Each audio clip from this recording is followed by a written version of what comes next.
അൽഹംദുലില്ലാഹ് വസ്സലാത്തു വസ്സലാമു അലാ റസൂലിഹിൽ അമീൻ വഅലാ ആലിഹി വസഹ്ബിഹി അജ്മഈൻ അമ്മാ ബഅദ്.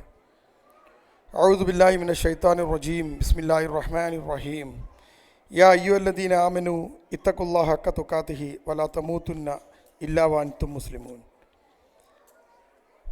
വേദിയിലെ അധ്യക്ഷൻ മുജീബ് റഹ്മാൻ മിഷ്കാത്തി, സ്വാഗതം ആശംസിച്ച സെലു അബൂബക്കർ, ഈ പരിപാടിയുടെ സ്വാഗത സംഘത്തിലുള്ള എൻ്റെ പ്രിയപ്പെട്ട സഹോദരി സഹോദരന്മാർ, വളണ്ടിയേഴ്സ്, എൻ്റെ ശബ്ദം കേൾക്കാനെത്തിയ പ്രിയമുള്ള സുഹൃത്തുക്കളെ, രക്ഷിതാക്കളെ, എല്ലാവരെയും ഈ പരിപാടിയിലേക്ക് ഒരിക്കൽ കൂടി ഞാനും സ്വാഗതം ചെയ്യുന്നു.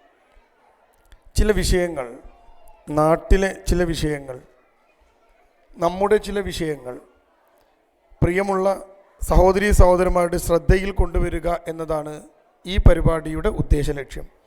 ഇൻഷാ അല്ലാഹ് സമയത്തിൻ്റെ കൃത്യത പാലിച്ചുകൊണ്ട് ഞാനും ഈ പരിപാടി അവസാനിപ്പിക്കാം. ഒരു വളരെ ചെറിയ ഒരു സംഭവം നിങ്ങളുടെ മുമ്പിൽ ഇട്ടു തന്നുകൊണ്ട് ഞാൻ ആരംഭിക്കുന്നു. നമ്മുടെ നാട് കേരളത്തിലെ കോഴിക്കോട് ജില്ല, ഒരു വീട്, വളരെ കഷ്ടപ്പെട്ട് ഹോട്ടലിലെ പണിയെടുത്ത് ജീവിക്കുന്ന ഒരു മനുഷ്യൻ്റെ വീട്. ആ വീട്ടിനകത്ത് ഒരു ബാപ്പ, ഉമ്മ, മകൻ, മകൾ, ബാപ്പയുടെ ബാപ്പ, 5 പേര് ജീവിക്കുന്നു. ഈ വീട്ടിനകത്ത് ഇയാൾക്ക് 2 മക്കളാണ്, ഒരു ആൺകുട്ടിയും ഒരു പെൺകുട്ടിയും. ആൺകുട്ടിക്ക് 18 വയസ്സായി. അവൻ +2 കഴിഞ്ഞ് എൻട്രൻസ് കോച്ചിങ്ങിന് വേണ്ടി പഠിക്കാൻ വേണ്ടിയിട്ട് ഒരു സ്ഥാപനത്തിൽ ഹോസ്റ്റലിൽ നിന്ന് പഠിക്കുന്നു. അവന് വയസ്സ് 18ആണ്. ഈ മനുഷ്യൻ കഷ്ടപ്പെട്ട് കടം വാങ്ങി അവനെ പഠിപ്പിക്കുന്നു. രണ്ടാമത്തത് മകളാണ്. അവൾ 10ാം ക്ലാസ്സിൽ പഠിക്കുന്നു. അവൾക്ക് 15 വയസ്സ് പ്രായം. 15 വയസ്സുകാരി 10ാം ക്ലാസ്സിൽ പഠിച്ചുകൊണ്ടിരിക്കുകയാണ്. പരീക്ഷ എഴുതിയിട്ടില്ല. പരീക്ഷ എഴുതാനുള്ള കോഴ്സ് പഠിച്ചുകൊണ്ടിരിക്കുകയാണ്. ഈ വീട്ടിനകത്ത് ഇപ്പോൾ 4 ബെഡ്റൂമുകളുള്ള വീടാണ്. താഴെ 2 ബെഡ്റൂമും മുകളിൽ 2 ബെഡ്റൂമും. താഴത്തെ ഒരു ബെഡ്റൂമിൽ മാത്രമേ ബാത്റൂമുള്ളൂ. വലിയ വീടല്ല, ചെറുതാണ്. കഷ്ടപ്പെട്ട് ജീവിക്കുന്നൊരു മനുഷ്യനാണ്. അയാളാകെയുള്ള സമ്പത്തെല്ലാം കൂട്ടി വെച്ചിട്ട് കടം വാങ്ങി ഒരു വീട് വെച്ച് ജീവിക്കുക. അയാൾക്ക് ഹോട്ടലിലാണ് പണി. ഈ മനുഷ്യൻ്റെ വീട്, ഈ വീട്ടിനകത്ത് ഇപ്പോൾ 4 പേരാണുള്ളത്. ഞാൻ പറഞ്ഞല്ലോ 5 പേരുണ്ടായിരുന്നത്, ഒരാൾ ഹോസ്റ്റലിലേക്ക് പോയി, മകൻ ഹോസ്റ്റലിലാണ്. ഇപ്പോൾ ആ വീട്ടിനകത്തുള്ളത് ബാക്കി 4 പേരാണ്. ബാപ്പ, ഉമ്മ, ബാപ്പാൻ്റെ ബാപ്പ, ഉമ്മ മരിച്ചു പോയിട്ടുണ്ട്, ബാപ്പാൻ്റെ ബാപ്പയുണ്ട്, ഒരു മകൾ. ഇവരാണിപ്പോൾ വീട്ടിൽ താമസിക്കുന്നത്. ആ വീട്ടിനകത്ത് ഇവർ സുഖമായിട്ട് ജീവിക്കുക, ഒരു പ്രശ്നമില്ല. ബാപ്പാൻ്റെ ബാപ്പ സ്ട്രോക്ക് വന്ന് അല്പം തളർന്നു പോയൊരു മനുഷ്യനാണ്. തളർന്നു പോയി റിക്കവർ ചെയ്ത് സ്വന്തമായി നടക്കാനും ബാത്റൂമിൽ പോകാനും ഒക്കെ ഇയാൾക്ക് കഴിയും. വലിയ പ്രശ്നങ്ങളൊന്നുമില്ല. പക്ഷെ എന്നാലും പുറത്തേക്ക് ഇറങ്ങാനൊക്കെ ഒരു സപ്പോർട്ട് വേണം. അത്രയ്ക്ക് ത്രാണിയൊന്നും ഇല്ലാത്ത ഒരു ബാപ്പാൻ്റെ ബാപ്പ. ബാത്റൂമുള്ള റൂമിലാണ് ബാപ്പാൻ്റെ ബാപ്പ കിടക്കുന്നത്. ബാത്റൂം ഇല്ലാത്ത റൂമിൽ ഈ ഉപ്പയും ഉമ്മയും എന്ന് പറഞ്ഞാൽ ഭാര്യയും ഭർത്താവും കിടക്കുന്നു. മുകളിലത്തെ റൂമിൽ മകൾ കിടക്കുന്നു. ഇതാണ് ആ വീട്ടിലെ അവസ്ഥ. മകനില്ല. രാത്രി 2:30 മണി സമയം. നല്ല ഉറക്കാണ്. ഹോട്ടലിലെ ജോലി കഴിഞ്ഞ് ക്ഷീണിച്ച് വരുന്ന മനുഷ്യൻ, അയാൾക്ക് രാവിലെ ഹോട്ടലിലേക്ക് പോകണം. അത് കഴിഞ്ഞാൽ ഉച്ചയ്ക്ക് അല്പം വിശ്രമം. അത് കഴിഞ്ഞാൽ വൈകുന്നേരം വീണ്ടും ഹോട്ടലിലേക്ക് പോകണം. കാരണം ഹോട്ടലിലെ ജോലി നിങ്ങൾക്കറിയാം, ഞാൻ പറഞ്ഞു തരണ്ട, അങ്ങനെയാണ് ജോലി. ക്ഷീണിച്ചുറങ്ങുന്ന മനുഷ്യൻ രാത്രി 2:30 മണി സമയത്ത് ഒരു ശബ്ദം കേട്ട് ഞെട്ടി ഉണരുന്നു. ശബ്ദം കേട്ട് ഞെട്ടി ഉണർന്ന മനുഷ്യൻ എഴുന്നേറ്റ് പരിസരബോധം കിട്ടിയപ്പം അയാൾ കേൾക്കുന്നത് ഒരു ഞരങ്ങുന്ന ശബ്ദമാണ്. ഒരു മനുഷ്യനിങ്ങനെ ഞരങ്ങുന്ന ശബ്ദം. ഭാര്യയുടെ കയ്യും പിടിച്ചിട്ട് ഇയാൾ ഓടിയത് ബാപ്പ കിടക്കുന്ന റൂമിലേക്കാണ്. 2:30 മണിയാണ് രാത്രി സമയം. ആ റൂമിനകത്ത് ഇയാൾ കാണുന്ന കാഴ്ച, ബാപ്പ മൂത്രമൊഴിക്കാൻ എഴുന്നേറ്റ് നടന്നപ്പോൾ എന്തോ തടഞ്ഞു വീണിരിക്കുന്നു. വീണ ബാപ്പയുടെ നെറ്റി കട്ടിലിൻ്റെ ചെടിയിൽ കൊണ്ട് നെറ്റി പൊട്ടി ചോര ഒഴുകിക്കൊണ്ടിരിക്കുന്നു. ബാപ്പ നിലത്ത് കിടക്കുക, എണീക്കാൻ കഴിയില്ല, തല അടിച്ച് തരുത്തു പോയിരിക്കുന്നു. ഇവർ ഓടി ചെല്ലുമ്പോൾ കാണുന്ന കാഴ്ച, നെറ്റി പൊട്ടിയിട്ട് ചോര ഒഴുകുക. ബാപ്പാൻ്റെ കണ്ണിന് മേലെ കൊടുക്കുക, ചോര ഇങ്ങനെ ഒഴുകിയിട്ട് ബാപ്പ കൈകൊണ്ട് ഇങ്ങനെ ചോര ഒഴിവാക്കുന്നുണ്ട്. ഓടിച്ചെന്ന് അളമാറയിൽ നിന്നൊരു തോർത്തുമുണ്ടെടുത്ത് മടക്കി ബാപ്പായുടെ നെറ്റിയിൽ അവരിങ്ങനെ അമർത്തി പിടിച്ചു ഈ മകൻ. എന്നിട്ട് അന്തം വിട്ട് നിൽക്കുന്ന ഭാര്യയോട് പറഞ്ഞു, നീ പെട്ടെന്നൊരു ഒരു പർദ്ദ എടുത്തിട്ട് നമുക്ക് ആശുപത്രി കൊണ്ടുപോകണം, നല്ല പൊട്ടുണ്ട് തലക്ക്, ഇപ്പം കൊണ്ടുപോകണം, സ്വന്തമായിട്ട് അവർക്ക് വണ്ടിയില്ല, ഒരു സ്കൂട്ടറാണ് ഉള്ളത്. തൻ്റെ ഫോണെടുത്ത് ഒരുപാട് വിളിച്ചപ്പോഴാണ് ഒരു ഓട്ടോറിക്ഷക്കാരൻ ഫോൺ എടുത്തത്. അയാളോട് കാര്യം പറഞ്ഞപ്പോൾ അയാൾ പറഞ്ഞു, ഞാൻ ഇപ്പോൾ വരാം. അങ്ങനെ ആശുപത്രി കൊണ്ടുപോകാൻ വേണ്ടി ഓട്ടോറിക്ഷ ഇങ്ങനെ കാത്തിരിക്കുക. ഭാര്യ ഓടിച്ചെന്ന് ഒരു പർദ്ദ എടുത്തിട്ട് വന്നു. ബാപ്പാനെ പൊക്കി പിടിച്ച് കൊലായിലെ കസേരയിൽ കൊണ്ടുപോയി ഇരുത്തി. ഒരു കൈ കൊണ്ട് ആ തോർത്തുമുണ്ട് കൊണ്ട് അയാളുടെ മുറിവ് ഇങ്ങനെ അമർത്തി പിടിച്ചിരിക്കുന്നു മകൻ. ഉമ്മ പർദ്ദയിട്ട് പുറത്തേക്ക് വന്നപ്പം ഇയാൾ പറഞ്ഞു, എടി മോള് മാത്രമല്ലേ നമ്മുടെ വീട്ടിൽ, അവളെ മാത്രം ഇവിടെ ഇട്ടേച്ച് പോകാൻ പറ്റുമോ? ഇങ്ങനെ ബാപ്പയെ കൊണ്ടുപോയാൽ അഡ്മിറ്റ് ചെയ്യും, നാളെ നമുക്ക് വരാൻ പറ്റൂ. പാപ്പാൻ്റെ മുറിവ് കണ്ടാൽ അറിയാം, വയസ്സായ മനുഷ്യൻ, സ്ട്രോക്ക് വന്നിരിക്കുന്നു. അതുകൊണ്ട് ഒരിക്കലും മകളെ ഒറ്റക്കെട്ട് പോകാൻ പറ്റില്ല, നമുക്ക് വരാൻ കഴിയില്ല. നീ പെട്ടെന്ന് ചെന്ന് മകളോടൊന്ന് മാറ്റാൻ പറ, ഡ്രസ്സ് ചേഞ്ച് ചെയ്യാൻ പറ. ഉമ്മ ആ പർദ്ദയിട്ട് ഉമ്മ ഓടി കോണിപ്പടികൾ കയറി. താഴത്തെ 2 റൂമിലും ആളുണ്ട്, മേലത്തെ റൂമാണ് ഇനി ബാക്കിയുള്ളത്. ഉമ്മ ഓടിച്ചെന്ന് ഈ കുട്ടിയുടെ ബെഡ്റൂമിൻ്റെ വാതിൽ തുറക്കാൻ ശ്രമിച്ചപ്പോൾ അകത്തുനിന്ന് കുറ്റിയിട്ടിരിക്കുന്നു വാതിൽ അകത്ത് ക്ലോസാ. ഈ വീട്ടിനകത്ത് വേറെ ആരുമില്ല, കുറ്റിയിടേണ്ട ഒരു കാര്യം കുട്ടിക്കില്ല. ഉമ്മ വാതിലിന് മുട്ടാൻ തുടങ്ങി. എത്ര മുട്ടിക്കിട്ടും വാതിൽ തുറക്കുന്നില്ല. ഈ കുട്ടി ഒന്നും റെസ്പോണ്ട് ചെയ്യുന്നില്ല. ഉമ്മാക്ക് പേടി കൂടാൻ തുടങ്ങി. എൻ്റെ മോക്ക് എന്തെങ്കിലും പറ്റിയോ? ഇതിനകത്ത് ബോധം കെട്ട് വീണോ? എന്താ ഈ കുട്ടി വാതിൽ തുറക്കാത്ത? ഉമ്മാൻ്റെ പേടി കൂടി. ബാപ്പ വീണിട്ട് നെറ്റി പൊട്ടിയിട്ട് ചോര ഒഴുകുന്ന കാഴ്ച കണ്ട് തന്നെ പേടിച്ച് നിൽക്കുന്ന ഉമ്മ ഈ വാതിൽ തുറന്നിട്ട് കാലുകൊണ്ട് ഇങ്ങനെ വാതിൽ ചവിട്ടി പിടിച്ചപ്പോൾ ചെറിയൊരു ഗ്യാപ്പ് ഉണ്ടായി. ആ ഗ്യാപ്പിലൂടെ ഉമ്മ നോക്കിയപ്പോൾ മകൾ ഉറങ്ങിയിട്ടില്ല. റൂമിനകത്ത് അവളിങ്ങനെ എഴുന്നേറ്റ് നിൽക്കുന്നു. ഉമ്മാക്ക് സമാധാനമായി, ഒന്നും പറ്റിയിട്ടില്ല എൻ്റെ മോക്ക്. അവൾ പിന്നെ എന്താ ഈ കുട്ടി വിളി കേൾക്കാത്തത്? എത്ര വിളിച്ചിട്ടും കുട്ടി വിളി കേൾക്കുന്നില്ല. ആ വിളി കേൾക്കാത്ത കുട്ടി ഉമ്മ വീണ്ടും തട്ടി വിളിച്ചു, മോളെ മോളെ എന്ന് വിളിച്ചപ്പോൾ കുട്ടിക്ക് മനസ്സിലായി ഗ്യാപ്പിലൂടെ ഉമ്മ കാണുന്നു എന്ന്. ഈ കുട്ടി ഉമ്മനോട് റെസ്പോണ്ട് ചെയ്യണം എന്താ അറിയോ? ഉമ്മ പൊയ്ക്കോ, ഞാൻ വാതിൽ തുറന്നോളാം. ഉമ്മ പൊയ്ക്കോ, ഞാൻ തുറന്നോളാം. ഉമ്മ വിളിച്ചു പറഞ്ഞുകൊണ്ടിരിക്കുന്നുണ്ട്. ബാപ്പ വീണിരിക്കുന്നു, നെറ്റി പൊട്ടിയിട്ടുണ്ട്, ബാപ്പാനെ ഹോസ്പിറ്റലിൽ കൊണ്ടുപോകണം. പക്ഷേ ഈ കുട്ടി അപ്പോഴും പറയണം, ഉമ്മ പൊയ്ക്കോ, ഞാൻ തുറന്നോളാം. ഉമ്മ പോയില്ല. അവിടെ നിന്ന് നിരന്തരം ഉമ്മ മുട്ടാൻ തുടങ്ങിയപ്പോൾ കുട്ടിക്ക് മനസ്സിലായി ഉമ്മ പോവില്ല എന്ന്. അല്പം കഴിഞ്ഞപ്പോൾ വാതിൽ തുറന്നു. ആ വാതിൽ തുറന്ന് പുറത്ത് വന്നത് ഒരു ചെറുക്കനാണ്, ഒരു ആൺകുട്ടിയാണ്. ആൺകുട്ടി വാതിൽ തുറന്ന് പുറത്തേക്ക് വന്നപ്പോഴേക്ക് ഉമ്മ അന്തം വിട്ട് നിൽക്കുക. ഉമ്മാൻ്റെ മുഖത്ത് പോലും നോക്കാതെ അവൻ കോണിപ്പടികൾ ഇറങ്ങി കൊലായിലൂടെ നടന്നുപോയി. ബാപ്പാൻ്റെ നെറ്റി പൊത്തിപ്പിടിച്ചിരിക്കുന്ന മകൻ, ഈ കുട്ടീൻ്റെ ബാപ്പാക്ക് ഒന്നും ചെയ്യാൻ കഴിഞ്ഞില്ല. അയാളും കണ്ടു ഒരു ചെറുക്കനെ ഇറങ്ങി ഇങ്ങനെ പോയത്. ഉമ്മ അവളെ തല്ലേണ്ട പോലെയൊക്കെ തല്ലി, കുറേ ചീത്തൊക്കെ പറഞ്ഞ് ഡ്രസ്സൊക്കെ ഇടിച്ച് അവളെയും കൂട്ടി ഹോസ്പിറ്റലിലേക്ക് കൊണ്ടുവന്നു. ബാപ്പാൻ്റെ നെറ്റിക്ക് 8-9 സ്റ്റിച്ചുണ്ട്, വലിയ പൊട്ടാണ്. ആ സ്റ്റിച്ചിട്ട് ഡോക്ടർ പറഞ്ഞു, ഇവിടെ കിടക്കട്ടെ, നേരം വെളുത്ത് ഡോക്ടർ വന്ന് കണ്ടിട്ട് പോയാൽ മതി. ആ ബാപ്പ അവിടെ അഡ്മിറ്റായി. അന്ന് രാത്രി ഉമ്മയും ബാപ്പയും ഉറങ്ങിയില്ല. അവിടെ നെഞ്ചിനകത്ത് ഒരു നെരിപ്പോടെ ഇരിക്കുന്നു. മകളുടെ റൂമിൽ നിന്നാണ് ഒരു ചെറുക്കൻ ഒരു ഉളുപ്പുമില്ലാതെ ഇറങ്ങിപ്പോയത്. അന്ന് രാത്രി മുഴുവൻ അവരിങ്ങനെ കഴിച്ചു കൂട്ടി. നേരം വെളുത്ത് ഡോക്ടർ വന്ന് ഡിസ്ചാർജ് ആയത് രാവിലെ 11 മണിക്കാണ്. 11 മണിയാവുന്ന സമയത്ത് ഡിസ്ചാർജ് വാങ്ങി വീട്ടിൽ വന്ന് ഈ ബാപ്പാൻ്റെ അടുത്ത് ബാപ്പാൻ്റെ ഈ മകൻ്റെ പെങ്ങളവിടെ ആക്കിയിട്ട് ഇവർ 2 പേരും കൂടി ഒരു എനിക്ക് ഫോൺ ചെയ്തിട്ട് പറഞ്ഞു, ഇന്ന് തന്നെ ഒന്ന് കാണാൻ പറ്റുമോ? ഞാൻ ചോദിച്ചു, എന്താ പറ്റിയത്? ഇപ്പോൾ പറ്റുമോ? പറഞ്ഞില്ല, വൈകുന്നേരം ആവട്ടെ, എന്നാൽ പെട്ടെന്ന് കാണണം. എന്താ പ്രശ്നം വന്നിട്ട് പറയാം. അവർ വരിക എൻ്റെ അടുത്ത്. ആ ഉമ്മാൻ്റെ മുഖത്ത് വല്ലാത്തൊരു ഭീതി തളം കെട്ടി നിൽക്കുന്നു. 15 കൊല്ലമായി പെറ്റ് പോറ്റി വളർത്തി വലുതാക്കി തൻ്റെ മകൾ റൂമിനകത്തേക്ക് ഒരു ചെറുക്കനെ വിളിച്ചു കയറ്റിയിരിക്കുന്നു. ഉമ്മയും ബാപ്പയും ക്ഷീണിച്ചുറങ്ങിയ സമയത്ത് അടുക്കളവാതിലുള്ള ഒരുത്തൻ വീട്ടിനകത്ത് കയറിയിരിക്കുന്നു. ഉമ്മ വല്ലാത്തൊരു ഭീതിയിലാണ്. ആ ഭീതിയുടെ നിഴൽപ്പാടുകൾ ഉമ്മാൻ്റെ മുഖത്ത് ഇങ്ങനെ കാണാം. ബാപ്പാൻ്റെ നെഞ്ചിനകത്ത് നെരിപ്പോടിൻ്റെ ചൂട് എൻ്റെ അപ്പുറത്തിരിക്കുമ്പോൾ എനിക്ക് അനുഭവിക്കാൻ പറ്റും. ഒരു ബാപ്പാൻ്റെ നെഞ്ചിലെ നെരിപ്പോട്. ആ ബാപ്പനോട് പറയാം, സാറേ അടുപ്പത്താ ഞാൻ, നേരം വെളുത്ത് വൈകുന്നേരം വരെ അടുപ്പത്താണ്. അടുപ്പിൻ്റെ ചൂടിനേക്കാൾ വലിയ ചൂടാ എൻ്റെ മോൾ എനിക്ക് സമ്മാനിച്ചത്. ഇത് പറഞ്ഞിട്ട് കരയുക ബാപ്പയും ഉമ്മയും. എന്താ ഞങ്ങൾ ചെയ്യേണ്ടത്? ഞാൻ പറഞ്ഞു, ഞാൻ അവളെ ഒന്ന് കാണട്ടെ, നിങ്ങളെ മോളെ ഞാനൊന്ന് കാണട്ടെ, നമുക്കൊന്നും സംഭവിച്ചിട്ടുണ്ടാവില്ല, നിങ്ങളൊന്ന് സമാധാനപ്പെട്. ഞാൻ ആ പെൺകുട്ടീനെ വിളിക്കുകയാണ്. ബാപ്പയും ഉമ്മയും പുറത്തേക്ക് ഇറങ്ങിയിട്ട് മോൾ എൻ്റെ റൂമിലേക്ക് കയറുക.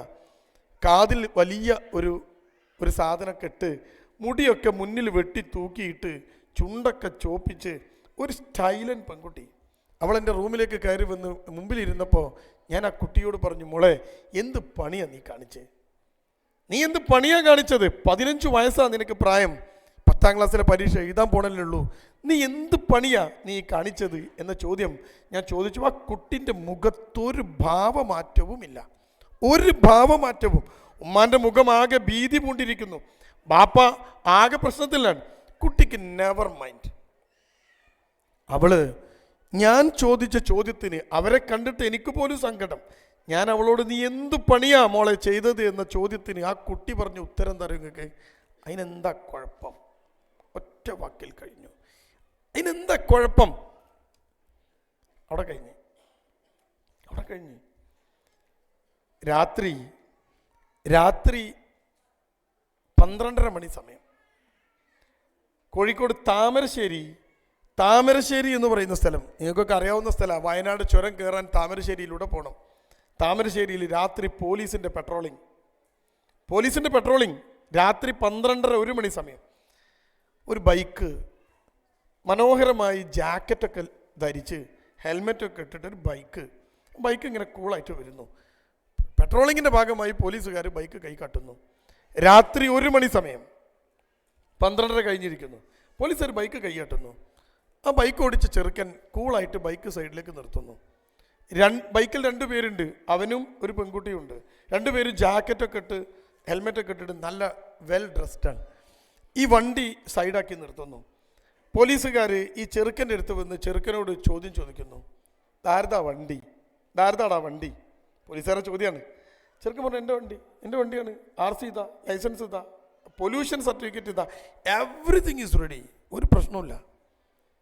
പോലീസുകാരനൊക്കെ നോക്കി, വണ്ടിയൊക്കെ ക്ലിയറാ, ചെക്കനും ക്ലിയറാ, ലൈസൻസും ഉണ്ട്, ഒരു പ്രശ്നമില്ല. നിയമപരമല്ലാത്ത ഒന്നും അവൻ്റെ കയ്യിലില്ല. പോലീസുകാരൻ വെറുതെ ഒരു ചോദ്യം ചോദിച്ചു, ഇതാരാ?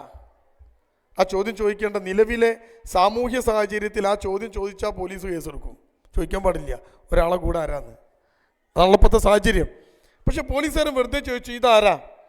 രാത്രി 1 മണി സമയത്ത് ഓടി വരുന്ന ബൈക്കിൻ്റെ പിറകിലിരിക്കുന്ന നല്ല ജാക്കറ്റൊക്കെ ഇട്ട്, തണുപ്പൊന്നും ഏൽക്കാതൊക്കെയുള്ള ജാക്കറ്റൊക്കെ ഇട്ട പെൺകുട്ടി. പോലീസുകാരൻ വെറുതെ ഒരു കാഷ്വലായി ചോദിച്ചു, ഇതാരാ? ആ ചെറുക്കൻ കൂളായിട്ട് മറുപടി പറഞ്ഞു, എനിക്കറിയില്ല. പോലീസുകാരൻ ചോദിച്ചു, എനിക്കറിയില്ലേ?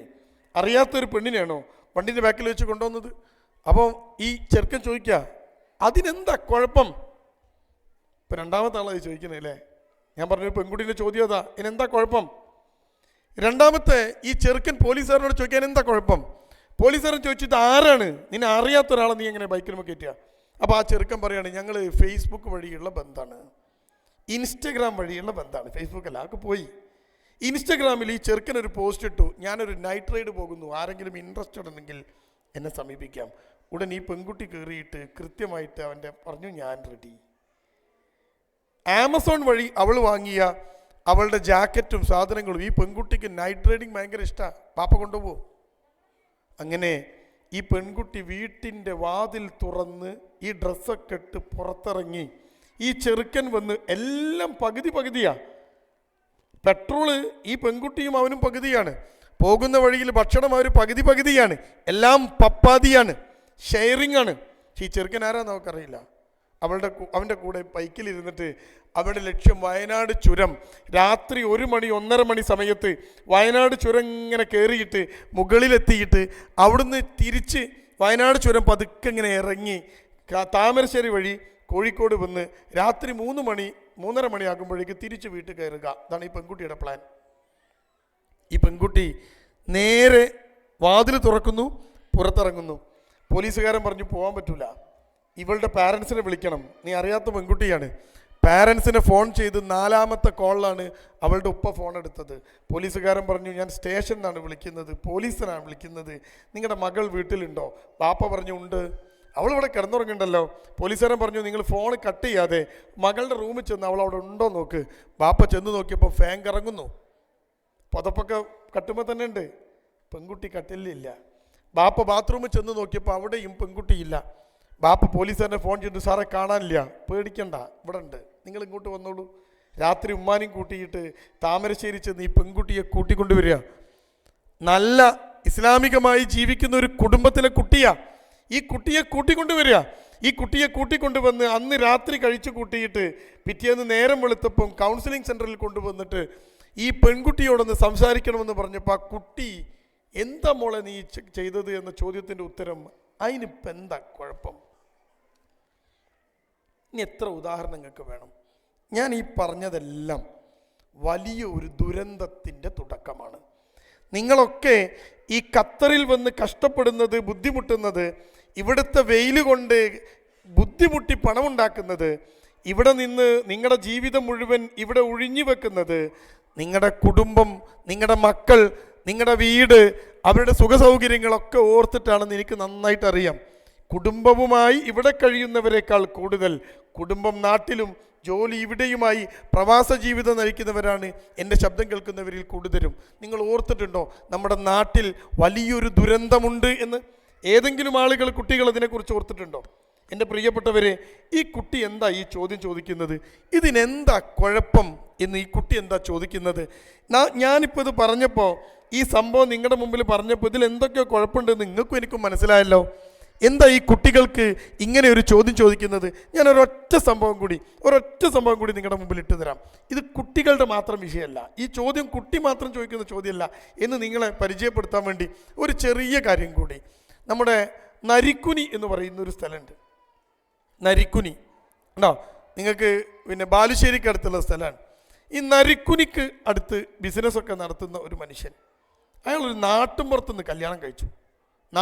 കല്യാണം കഴിച്ചത് നാട്ടുമ്പുറത്തുനിന്ന് കല്യാണം കഴിച്ച ഒരു സാധാരണ പെൺകുട്ടി.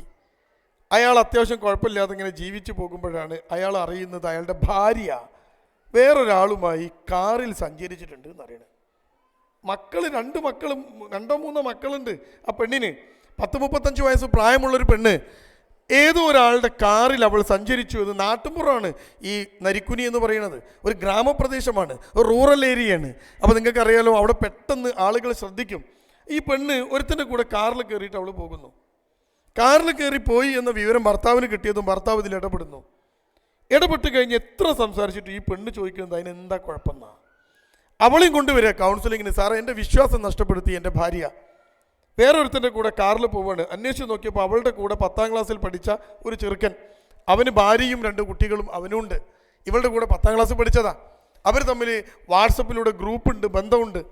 ആ പെണ്ണും 35 വയസ്സുകാരി പെണ്ണ്, നിസ്കരിക്കുന്ന, നോമ്പ് നോൽക്കുന്ന, ഇസ്ലാമിൽ വിശ്വസിക്കുന്ന ഒരു പെണ്ണ് വന്ന് ആ പെണ്ണും എന്നോട് ചോദിക്കുന്ന ചോദ്യം, ഞാൻ എൻ്റെ കൂടെ സ്കൂളിൽ പഠിച്ച ഒരാൺകുട്ടിയുടെ കൂടെ കാറിൽ സഞ്ചരിച്ചാൽ എന്താണ് കുഴപ്പം?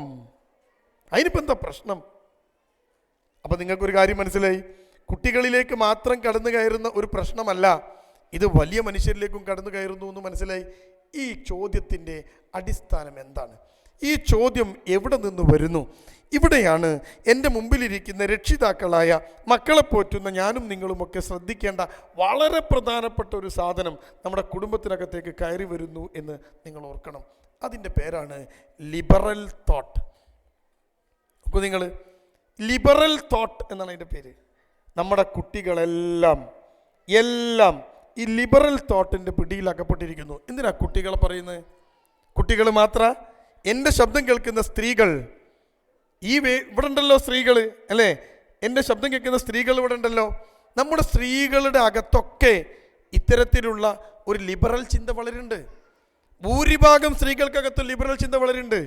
ഭർത്താവിനെ അനുസരിക്കുക എന്നത് ഏറ്റവും വലിയ നാണക്കേടായി കരുതുന്ന ഉമ്മമാരുണ്ട് ഈ കൂട്ടത്തിൽ. എന്തിനങ്ങളെങ്ങനെ അനുസരിക്കണത്? എനിക്ക് എൻ്റെതായ കാഴ്ചപ്പാടുകളുണ്ട്, എനിക്ക് എൻ്റെതായ സ്പേസ് വേണം. കുടുംബത്തിനകത്ത് ഇത് ആവശ്യപ്പെടുന്ന എത്ര ആൾക്കാരുണ്ട് അറിയോ? ഇസ്ലാമികമായൊരു കുടുംബത്തിൻ്റെ ചട്ടക്കൂടിനകത്ത് നിന്നുകൊണ്ട് തന്നെ ഇങ്ങനെ പറയുന്ന എത്ര പേര് നിങ്ങളുടെ ഭാര്യമാർക്കിടയിലുണ്ട്? ഇപ്പോഴെങ്ങനെയാ നാട്ടിലിപ്പോൾ എന്താ സ്ഥിതി? ഷീ ട്രിപ്പ് ഉണ്ടാ, പെണ്ണുങ്ങളെല്ലാം കൂടി ചേർന്നിട്ട് ടൂറാ. ഇതെന്താ അതിൻ്റെ ബേസ് അറിയില്ല. ഇവിടെ ഉണ്ട്, ഖത്തറിലുണ്ട്, കുവൈത്തിലുണ്ട്, ദുബായിലുണ്ട്. ദുബായിൽ പിന്നെ പറയേണ്ട ആവശ്യമില്ല, ആദ്യം അവിടെയുള്ള തുടങ്ങുക അല്ലേ? ഉണ്ട്. എന്താ? She trip. കുറച്ച് പെണ്ണുങ്ങൾ ചേരുന്നു, എന്നിട്ടോ ഭർത്താവിൻ്റെ ആവശ്യമൊന്നുമില്ല, ഞങ്ങൾക്ക് പോകാൻ അറിയാം, ഞങ്ങൾക്ക് പ്ലാൻ ചെയ്യാൻ അറിയാം, ഞങ്ങളുടെ അടുത്ത് പണമുണ്ട്, അതുകൊണ്ട് ആരെയും കൂസാൻ ഞങ്ങൾ തയ്യാറില്ല. ഇവിടെ അല്ലേ? ഉണ്ടോ? നിങ്ങൾക്കറിയാലോ, നാട്ടിൽ വ്യാപകമാണ്. ഇപ്പം വീട്ടമ്മയാവുക എന്നത് ഏറ്റവും വലിയ പ്രശ്നമാണ്. എന്തെങ്കിലും ഒരു ജോലിക്ക് സ്ത്രീ പോകുന്നുണ്ടെങ്കിൽ ആ ജോലിയും എടുത്ത് ജീവിക്കും. വീട്ടമ്മമാർ അസംതൃപ്തരാണ്. ഞാൻ അങ്ങനെ വീട്ടിനകത്ത് അടച്ചിട്ടിരിക്കാനുള്ളതാ ഇതാ ചിന്ത. എന്തെങ്കിലും ഒരു പണി വേണം. ഇതെവിടുന്നാ ഈ ചിന്ത വന്നത്? എവിടുന്നാ ഈ ചിന്ത വരുന്നത്? ഞാൻ എന്തിനാ? പെണ്ണ് ചോദിക്കുന്ന ചോദ്യ. എല്ലാത്തിനും ഞാൻ നിങ്ങളുടെ മുമ്പിൽ ഇങ്ങനെ കയ്യും കാട്ടി നിൽക്കണ്ടേ അല്ലേ? അപ്പൊ ഈ പെണ്ണാരാ? ഈ ചിന്ത എവിടുന്നാ വന്നത്? ഇത്രയും കാലമില്ലാത്ത ഈ ചിന്ത എവിടുന്നാ വരുന്നത്? അപ്പൊ ലിബറൽ തോട്ടുകൾ, ഈ സ്വതന്ത്ര ചിന്ത, ഇതൊന്നും കുട്ടികളിലേക്ക് മാത്രം വരുന്ന ഒരു സാധനമല്ല. അല്ല കൂട്ടരെ, ഇതിലൊക്കെ അസംതൃപ്തരാവുക നമ്മുടെ സ്ത്രീ ജനങ്ങളാണ്. അവരെങ്ങനെ അസംതൃപ്തരാകുന്നു? നമ്മുടെ സോഷ്യൽ മീഡിയ ഹാൻഡിലുകൾ, നമ്മുടെ ഇൻസ്റ്റഗ്രാം, അവർ കാണുന്ന യൂട്യൂബ് വീഡിയോകൾ, ഷോർട്സ്, റീൽസ്, അതിലൂടെ പറഞ്ഞുകൊണ്ടേയിരിക്കുകയാണ്. എന്നിട്ട് ഈ വൃത്തികെട്ട ജീവിതം നമ്മുടെ മക്കൾക്ക് മുന്നിൽ, നമ്മുടെ സ്ത്രീകൾക്ക് മുന്നിൽ വളരെ മനോഹരമായ വർണ്ണക്കടലാസിൽ പൊതിഞ്ഞ് മീഡിയകൾ അവതരിപ്പിക്കുന്നു. എൻ്റെ പ്രിയപ്പെട്ടവരെ, നമ്മുടെ നാട്ടിൽ ഒരു പ്രധാനപ്പെട്ട ചാനൽ, ആ ചാനലിൻ്റെ പേരാണ് ഏഷ്യാനെറ്റ് എന്ന്. ഞാൻ ഈ വിഷയം, ഈ കുടുംബപരമായ വിഷയത്തിലേക്ക് വരുമ്പോൾ നിങ്ങൾ അറിയേണ്ട ചില കാര്യങ്ങൾ അറിയണം. ഏഷ്യാനെറ്റ് എന്നത് നമ്മുടെ നാട്ടിലെ ഏറ്റവും പ്രധാനപ്പെട്ട ഒരു ചാനലാണ്. വളരെ വലിയ മനോഹരമായി നടക്കുന്ന ചാനലാണ്. റേറ്റിങ്ങിലൊക്കെ മുന്നിൽ നിൽക്കുന്ന ചാനലാണ്. അവർക്ക് ന്യൂസ് ചാനലുണ്ട്, എൻ്റർടൈൻമെൻറ്റ് ചാനലുകളുണ്ട്, എല്ലാം ഉണ്ട്. ഇതൊക്കെ ഏഷ്യാനെറ്റിൻ്റെ. ഇനി ഈ ഇരിക്കുന്ന കൂട്ടത്തിൽ ആർക്കെങ്കിലും അറിയുമോ ഇന്ത്യയിലെ ഏഷ്യാനെറ്റിൻ്റെ മുതലാളി ആരാന്ന്? അറിയുന്നവർക്ക് കൈവയ്ക്ക്. ഇന്ത്യയിലെ ഏഷ്യാനെറ്റിൻ്റെ മുതലാളി ആരാ? ആരാ ആരാ ആരാ ആരാ?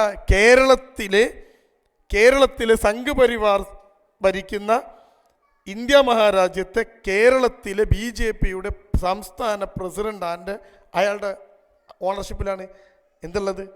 ഏഷ്യാനെറ്റുള്ളത്. ഇന്ന് നമ്മുടെ മക്കളുടെ മനസ്സിനകത്ത് വലിയ സ്വാധീനങ്ങൾ ഉണ്ടാക്കുന്ന, ഞാനൊക്കെ സ്കൂളിൽ പോകുന്ന ആളാ, BEd കോളേജിൽ അധ്യാപകൻ എന്ന നിലയ്ക്ക് സ്കൂളിൽ പോകുന്ന ആളാ. സ്കൂളിൽ പോകുമ്പം കുട്ടികളുടെ കാഴ്ചപ്പാടും കാര്യങ്ങളും ഒക്കെ കാണുന്ന ആളാ. കുട്ടികൾ എങ്ങനെയാ പെരുമാറുന്നതെന്ന് മനസ്സിലാക്കാറുണ്ട്. കാരണം സ്കൂളിൽ പോയിട്ട് ഇങ്ങനെ നോക്കും, നമ്മുടെ കുട്ടികൾ ക്ലാസ് എടുക്കുമ്പോൾ കുട്ടികളെ ഏകദേശം ഇങ്ങനെ കാണാൻ പറ്റും എന്താ ഈ കുട്ടികളുടെ അവസ്ഥ എന്ന്. നിങ്ങൾ ചിന്തിച്ചു നോക്കണം. ഈ കുട്ടികൾക്ക് മോഡലാരാ? ഞാൻ ഈ കുടുംബത്തെക്കുറിച്ചാണ് പറയണത് കൂട്ടരെ. ആരാ കുട്ടികളുടെ മോഡല്? ഈ ഏഷ്യാനെറ്റിൽ കൃത്യമായ അജണ്ടകളോടെ ഇപ്പം നടക്കുന്ന പരിപാടിയുടെ പേരാണ് ബിഗ് ബോസ്. നാട്ടിൽ നിങ്ങളെ കുട്ടികളോട് ചോദിച്ചു നോക്കി, ഞങ്ങളെ കുട്ടിയൊക്കെ ഈ ബിഗ് ബോസിലുള്ള ആൾക്കാരറിയാം അല്ലേ? ആരാ ഈ ബിഗ് ബോസിലേക്ക് തിരഞ്ഞെടുക്കപ്പെട്ടത്? ആരാ തിരഞ്ഞെടുക്കപ്പെട്ടത്? മുസ്ലിങ്ങളായി ജീവിച്ച് ഇസ്ലാം മതത്തിലെ അസംതൃപ്തി കൊണ്ട് മതത്തിൽ നിന്ന് പുറത്തു പോയ, തലയിൽ തട്ടമിടാൻ വിസമ്മതിക്കുന്ന പെണ്ണുങ്ങൾ, അതേപോലെ തന്നെ സ്വർഗരതിയെ അനുകൂലിച്ച് അതുമായി ബന്ധപ്പെട്ട് പോകുന്നവർ, ഇവരെല്ലാം കൊണ്ടുവരിക. ആരാ കൊണ്ടുവരുന്നത്? ഒരു റൂമിനകത്തേക്ക് ഈ ആളുകളെ കൊണ്ടുവന്നിരുത്തി ആണും പെണ്ണും ഇടകലർന്ന് കണ്ട പേക്കൂത്തുകൾ മുഴുവൻ നടക്കുന്നത് ലൈവായി മലയാളി എന്ന സംസ്കാരമുള്ളവനെ കാണിച്ചു കൊണ്ടിരിക്കുന്നു ഈ ചാനൽ. ആരെങ്കിലും പ്രതികരിച്ചോ? ബുദ്ധിജീവികളൊക്കെ മാളത്തിൽ ഒളിച്ചിരിക്കുന്നു. അവരുടെ തുണിസഞ്ചിയൊക്കെ അവർ അയച്ചു വെച്ചിരിക്കുന്നു. ആരാ പ്രതികരിക്കുന്നതിനെതിരെ? ഏതെങ്കിലും ഒരാൾ പറഞ്ഞോ ഈ വൃത്തികേട് നിർത്തണമെന്ന്? പറയാൻ പറ്റുമോ? ഇല്ല. എന്നിട്ടാണും പെണ്ണും ഇടകലർന്ന് അവരെല്ലാം കൂടി ഒരു ജീവിതം ജീവിച്ച് നമ്മുടെ മക്കൾ ഇതിങ്ങനെ കാണുക. എൻ്റെ മുമ്പിലിരിക്കുന്ന എൻ്റെ പ്രിയപ്പെട്ടവരെ ഓർക്കണം, ഈ സോഷ്യൽ മീഡിയയിൽ ഇത്തരം വൃത്തികേടുകളും പേക്കൂത്തുകളും നടന്നുകൊണ്ടിരിക്കുന്ന ആളുകൾക്കൊരു പേരുണ്ട്. നിങ്ങളെ കുട്ടിയോട് ചോദിച്ചാൽ കുട്ടികൾ പറയും അതിൻ്റെ പേരെന്താ? നിങ്ങൾ വല്ലാത്തൊരു പേരാ, ഇൻഫ്ലുവൻസർ എന്നാ പേര്. എങ്ങനെ മനോഹരമായി ചുണ്ടു ചോപ്പിക്കാം എന്ന് സോഷ്യൽ മീഡിയയിൽ ക്ലാസ് എടുക്കുന്ന മുസ്ലിം പേരുള്ള തട്ടമിടാത്ത പെണ്ണിൻ്റെ, ആ പെണ്ണിൻ്റെ പേരെന്താ? ഞാൻ ഇന്ന പെണ്ണ്. എന്താ നിങ്ങളുടെ qualification? Social media influencer. Influencer എന്ന വാക്കിന് വലിയൊരു അർത്ഥമുണ്ട്. ആ അർത്ഥം സ്വാധീനിക്കുക എന്നതാണ്. നമ്മുടെ കുട്ടിയെ സ്വാധീനിക്കുന്നത് ഈ സോഷ്യൽ മീഡിയയിൽ ഇൻഫ്ലുവൻസേഴ്സാണ്. അവർ കല്യാണം കഴിക്കില്ല, അവർ കല്യാണം കഴിക്കാത്ത കാമുകനും ഒന്നിച്ച് ഒരുമിച്ച് കറങ്ങുക ഉണ്ടോ? കല്യാണം കഴിക്കാതെ കാമുകനും ഒന്നിച്ച് ഊട്ടിയിൽ ടൂർ പോകുന്നു, അതിൻ്റെ വീഡിയോകൾ എടുക്കുന്നു. കാമുകനും അവളും നല്ല തണുത്ത ഒരു പ്രഭാതത്തിൽ ഒരു ചായക്കടയിൽ നിന്ന് ചായ കുടിക്കുന്നു, ഫോട്ടോ എടുക്കുന്നു, ഇഷ്ടമുള്ള ഡ്രസ്സ് ഇടുന്നു, ഇഷ്ടമുള്ളവൻ്റെ കൂടെ പോകുന്നു, ഇഷ്ടമുള്ളിടത്തൊക്കെ കറങ്ങി നടക്കുന്നു, ഇഷ്ടമുള്ള സമയത്ത് പോകുന്നു. ആരും എന്നെ നിയന്ത്രിക്കേണ്ടതില്ല എന്ന കൃത്യമായ ബോധം നമ്മുടെ മുസ്ലിം കുട്ടികളുടെ മനസ്സിനകത്ത് വളർത്തുവാൻ ഇത്തരം മീഡിയകൾ അറിഞ്ഞുകൊണ്ട് അജണ്ടകൾ നടപ്പിലാക്കപ്പെടുന്ന കാലഘട്ടം അവിടെയാണ് കൂട്ടരെ. നിങ്ങൾ ഈ കഷ്ടപ്പെട്ട് അധ്വാനിച്ച് ഇവിടുന്ന് ഉണ്ടാക്കുന്ന ഓരോ റിയാലും ദിർഹമൊക്കെ അയച്ചു കൊടുത്തിട്ട് നമ്മുടെ കുട്ടി വളരുന്ന നമ്മുടെ നാടിൻ്റെ അവസ്ഥയാണിത്. നമ്മൾ അറിയണ്ടേ ഇത്, നമ്മൾ ഓർക്കണ്ടേ ഇത്? എന്നിട്ടോ ആ കുട്ടി അങ്ങനെ വളരുക, നമ്മളും അതിന് പറഞ്ഞു കൊടുക്കുക. നമ്മുടെ ഉമ്മമാരോ ഈ ഒരു ചിന്തയുടെ ചെറിയ ഒരു ബ്രാഞ്ച് നമ്മുടെ ഉമ്മമാരുടെ മനസ്സിലുണ്ട്. ഞാൻ നിങ്ങളെ കീഴിൽ ഇങ്ങനെ നിൽക്കണത് എന്തിനാ? നിങ്ങളെ മുമ്പിൽ എല്ലാത്തിനും കൈയാട്ടണത് എന്തിനാ? എനിക്ക് എല്ലാ പെണ്ണുങ്ങൾക്കും ഇപ്പം എന്താ പണി? ചുരിദാർ വിൽക്കണ എത്ര പെണ്ണുങ്ങളെ കാണാൻ നിങ്ങളിപ്പോൾ? ഓൺലൈനിൽ ചുരിദാർ വിൽപ്പന, ഓൺലൈനിൽ പാട്ട വിൽപ്പന, ഓൺലൈനിൽ പാത്രം വിൽപ്പന. എന്തിനാ നിങ്ങൾ ഇങ്ങനെ കഷ്ടപ്പെടുന്നത്? ഞാൻ എല്ലാത്തിനും നിങ്ങളെ മുമ്പിൽ കൈയാട്ടണ്ടേ? നിങ്ങളെ ഡിപ്പെൻഡ് ചെയ്യണ്ടേ? എനിക്ക് സ്വതന്ത്രമായ ഒരു ആകാശമുണ്ട്, എനിക്കൊരു സ്പേസ് ഉണ്ട്. ഞാൻ എങ്ങോട്ടെങ്കിലും പോകണേ നിങ്ങളോട് ചോദിക്കണ്ടേ? അപ്പോൾ ആരും അസംതൃപ്തരായി, ഉമ്മ അസംതൃപ്തരായി. ഇനി എങ്ങനെയാ കൂട്ടരെ കുടുംബം എന്ന സംവിധാനം നിലനിൽക്കുക? ഒരു ഭാഗത്ത് കൃത്യമായ അജണ്ടകളുമായി, ഞാൻ പറഞ്ഞല്ലോ ആരാ അതിൻ്റെ കോണറെന്ന് ഞാൻ പറഞ്ഞല്ലോ, നമ്മുടെ മുസ്ലിം കുട്ടികളുടെ ഹൃദയത്തിനകത്ത് അജണ്ടകൾ നടപ്പിലാക്കിക്കൊണ്ടിരിക്കുന്നു. നമ്മളിത് വല്ലതും അറിയണ്ടോ? നമ്മൾ ചോദിക്കണം അതിനിപ്പോൾ എന്താ കുഴപ്പം? ഒരു പാൻറ്റും ഷർട്ടും ഇട്ടിട്ട് എൻ്റെ മോള് നാട്ടിൽ നടക്കുന്നത് ആ ഇപ്പോഴത്തെ കാലത്ത് എല്ലാവരും അങ്ങനെ, അതിനിപ്പോൾ എന്താ കുഴപ്പം? നമ്മൾ ഇതിലേക്ക് എത്തി അല്ലേ? തലയിൽ തട്ടല്ല, അവൾ പഠിക്കുന്ന സ്കൂളിൽ തട്ട അനുവദിക്കില്ല. ഇനിയോ അവൾ പഠിക്കുന്ന ഹോസ്റ്റലിൽ ഇങ്ങനെയൊക്കെയാണ്, അതിനിപ്പോൾ എന്താ കുഴപ്പം? ഇപ്പോഴത്തെ കാലല്ലേ. അപ്പം നമ്മളും ലിബറലായോ? കുട്ടി മാത്രം ആണോ? ഉമ്മയുടെ കൂട്ടുകാരികളും ഒന്നിച്ച് ബാപ്പയില്ലാതെ ആൺതുണയില്ലാതെ മഹറമില്ലാതെ ഉമ്മ യാത്ര ചെയ്യുക. ആ യാത്ര ചെയ്യുന്ന ഉമ്മയുടെ മകൾക്ക് എന്ത് സന്ദേശമാ കൂട്ടരെ ഉമ്മ കൊടുക്കുന്നത്? എന്ത് സന്ദേശമാണ് കൊടുക്കണ ഉമ്മ? നിങ്ങൾ പറ. ആ കുട്ടി നാളെ വന്ന് ഉമ്മ എൻ്റെ ഫ്രണ്ട്സിൻ്റെ കൂടെ ഞാനൊന്ന് ടൂർ പോകേണ്ടി പറഞ്ഞാൽ ഉമ്മ നോ എന്ന് പറയാൻ പറ്റുമോ? ഉമ്മക്ക് പറ്റുമോ? ഉമ്മയെ നിയന്ത്രിക്കാൻ കഴിയാത്ത ബാപ്പ എങ്ങനെയാ ഈ കുട്ടിയോട് നോ എന്ന് പറയുക? പെൺകുട്ടി ഇങ്ങനെയൊക്കെ പോകുമ്പോൾ പിന്നെ ആൺകുട്ടി എങ്ങോട്ടാ പോകേണ്ടത്? നമ്മുടെ വീട്ടിൻ്റെ അവസ്ഥ എന്താ? നമ്മുടെ കുടുംബത്തിൻ്റെ അവസ്ഥ എന്താ? ഒരു ഫാമിലി കോൺഫറൻസിൽ ഒരു കുടുംബപരമായ കാര്യം നിങ്ങളോട് സംസാരിക്കുമ്പോൾ ഞാൻ ഇന്ന് നമ്മുടെ നാട്ടിലെ നമ്മുടെ കുടുംബ സംവിധാനത്തിൻ്റെ അവസ്ഥകളെക്കുറിച്ച് പറഞ്ഞതാ. തുടക്കത്തിൽ അത് പറയണമല്ലോ. ഒരു ഭാഗം ഞാൻ ഈ വിഷയം ഒരു ഭാഗത്തേക്ക് മാറ്റി വെക്കാണ്. മറുഭാഗം എന്താ? ഇതിൻ്റെ ഒരു ഭാഗം എന്താ? വിവാഹം എന്ന സങ്കല്പം, കുടുംബം എന്നതിൻ്റെ ആണിക്കല്ല്, കുടുംബത്തിൻ്റെ അടിസ്ഥാനം. എവിടെയാ കുടുംബം ഉണ്ടാവുക? ഒരാണും പെണ്ണും വിവാഹം കഴിച്ച് ഏറ്റവും ശക്തമായ ഒരു കരാറിൽ ഏർപ്പെടുന്നതാ ഇസ്ലാമിൻ്റെ കല്യാണം. ഒരു കരാറിൽ ഏർപ്പെടുക, ആ കരാറുമായി ബന്ധപ്പെട്ട് മുന്നോട്ട് പോവുക. ഒരു മനുഷ്യൻ, ഒരാണും പെണ്ണും അവർ ഒരുമിച്ച് ജീവിക്കുക, കുട്ടികളുണ്ടാവുക, ഒരുമിച്ച് നിന്ന് വളർത്തുക, അവർക്ക് ദീൻ കൊടുക്കുക, അവരെ ഉപദേശിക്കുക, അവരെ നഷ്ടപ്പെട്ടു പോവാതെ കാത്തു സൂക്ഷിക്കുക, ഏറ്റവും മികച്ച മനുഷ്യനായി സമൂഹത്തിന് സംഭാവന ചെയ്യുക എന്ന അതിമനോഹരമായ ഈ കോൺസെപ്റ്റിനെ കൃത്യമായി തുരങ്കം വെക്കാൻ നമ്മുടെ നാട്ടിലെ ബുദ്ധിജീവികളെന്ന് അവകാശപ്പെടുന്നവർ, നമ്മുടെ നാട്ടിലെ വലിയ വലിയ ചിന്തകന്മാരെന്ന് അവകാശപ്പെടുന്നവർ ഇതിനെതിരെ കൃത്യമായി രംഗത്തിറങ്ങുന്നു. അവരുപയോഗിക്കുന്ന മീഡിയ, സിനിമ എന്ന ഏറ്റവും കൂടുതൽ ആളുകളെ ഇൻഫ്ലുവൻസ് ചെയ്യുന്ന മീഡിയയാണ്. ഈ സിനിമയിലൂടെ, ക്ലിപ്പിലൂടെ അവരിങ്ങനെ സ്വവർഗരതിയെ, കുടുംബത്തിനെതിരെയുള്ള കാര്യങ്ങളെ കുട്ടികളുടെ മനസ്സിലേക്ക് ഇങ്ങനെ ഇട്ട് കൊടുക്കുക. കുടുംബത്തിനകത്തുണ്ടാകുന്ന ചെറിയ പ്രശ്നങ്ങളെ പർവ്വതീകരിച്ച് അത് സിനിമയും ഷോർട്സും സീരിയലുമാക്കിയിട്ട് നമ്മുടെ കുട്ടികളുടെ മനസ്സിനകത്തേക്ക് കുടുംബം എന്നത് ഇടുങ്ങിയ ഒരു വ്യവസ്ഥയാണ് എന്ന് കൃത്യമായിട്ട് ഇട്ട് കൊടുക്കുന്നു നമ്മുടെ ചില ആളുകൾ. സിനിമാ നടന്മാരുണ്ട് അല്ലേ? മഹാനടന്മാരെന്ന് പറയുന്നവർ പോലും സ്വവർഗരതി അനുകൂലിക്കുന്നു, അത് നോർമലൈസ് ചെയ്യാൻ ശ്രമിക്കുന്നു. നോക്കൂ, സ്വവർഗരതിയുമായി പോകുന്നവർക്ക് അതുവഴിയേ പോകാം. അതിനുള്ള സർവ്വ സ്വാതന്ത്ര്യവുമുള്ള ഒരു നാടാണ് നമ്മുടെ നാട്. ഞാൻ പറയണ്ടല്ലോ, അത് തെറ്റാണ് എന്ന് ചിന്തിക്കാത്തവർക്ക് അതുമായി ബന്ധപ്പെട്ട് പോകാം. പക്ഷെ എന്തിനാ കൂട്ടരെ അതിനെ നോർമലൈസ് ചെയ്യുന്നത്? എന്തിനാണ് കൂട്ടരെ അതിന് പരസ്യം കൊടുക്കുന്നത്? എന്തിനാണ് നമ്മുടെ കുട്ടികളുടെ മനസ്സിലേക്ക് ഇത്തരത്തിലുള്ള വികലമായ ചിന്തകളെ കുത്തിവെക്കുന്നത്? ചോദ്യത്തിന് ഉത്തരമില്ല. അത്തരക്കാരെ കേരളത്തിലെ മഹാനടന്മാർ വരെ പ്രോത്സാഹിപ്പിച്ചുകൊണ്ടിരിക്കുകയാണ്. ഓർക്കൊരു പ്രശ്നമില്ല എന്നാ അവർ പറഞ്ഞുകൊണ്ടിരിക്കുന്നത്. ഈ സിനിമാ നടനെ പിറകെ നടന്ന് സിനിമ കാണുന്ന കുട്ടികൾ, നമ്മുടെ യുവതലമുറ വഴി തെറ്റിപ്പോയിക്കൊണ്ടേയിരിക്കുകയാണ്. അതിനൊന്നും കുഴപ്പമില്ല, മൂപ്പരല്ലേ പറഞ്ഞേ, കുഴപ്പമില്ല. ഇനിയോ സിനിമ സംവിധാനം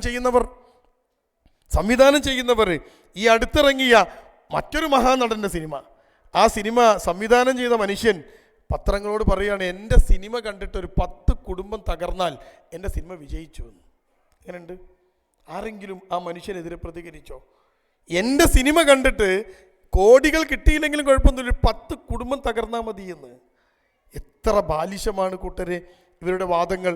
ഈ കുടുംബം എന്ന വ്യവസ്ഥയെ തച്ചുടച്ച് നമ്മുടെ മനോഹരമായ സുന്ദരികളായ നമ്മുടെ മക്കളെ തെരുവിലേക്ക് ഇറക്കിയിട്ട് എല്ലാ പേക്കൂത്തുകൾക്കും അവരെ കിട്ടുന്ന, ആസ്വദിക്കാൻ കിട്ടുന്ന, അനുഭവിക്കാൻ കിട്ടുന്ന അവസ്ഥയിലേക്ക് ഇവരെ കൊണ്ടുവരിക എന്ന അജണ്ട മറ്റൊരു ഭാഗത്ത് നടക്കുകയാണ്. ഞാൻ ഇപ്പോൾ 2 ഭാഗം പറഞ്ഞു അല്ലേ, 2 ഭാഗം പറഞ്ഞു. ഒരു ഭാഗം ഇങ്ങനെയാണ്, മറ്റേ ഭാഗത്ത് ഇതാണ്. ഇതിൻ്റെ ഇടയിലൂടെയാണ് കുടുംബം എന്ന ഏറ്റവും മനോഹരമായ ഒരു സാധനത്തെ ഇങ്ങനെ മുന്നോട്ട് കൊണ്ടുപോകാനുള്ളൊരു ശ്രമം ഞാനും നിങ്ങളും നടത്തുന്നത്. എൻ്റെ ശബ്ദം കേൾക്കാൻ ഈ ഓഡിറ്റോറിയത്തിൽ എത്തിയ എല്ലാവരും കുടുംബമായിട്ട് ജീവിക്കുന്നവരാ.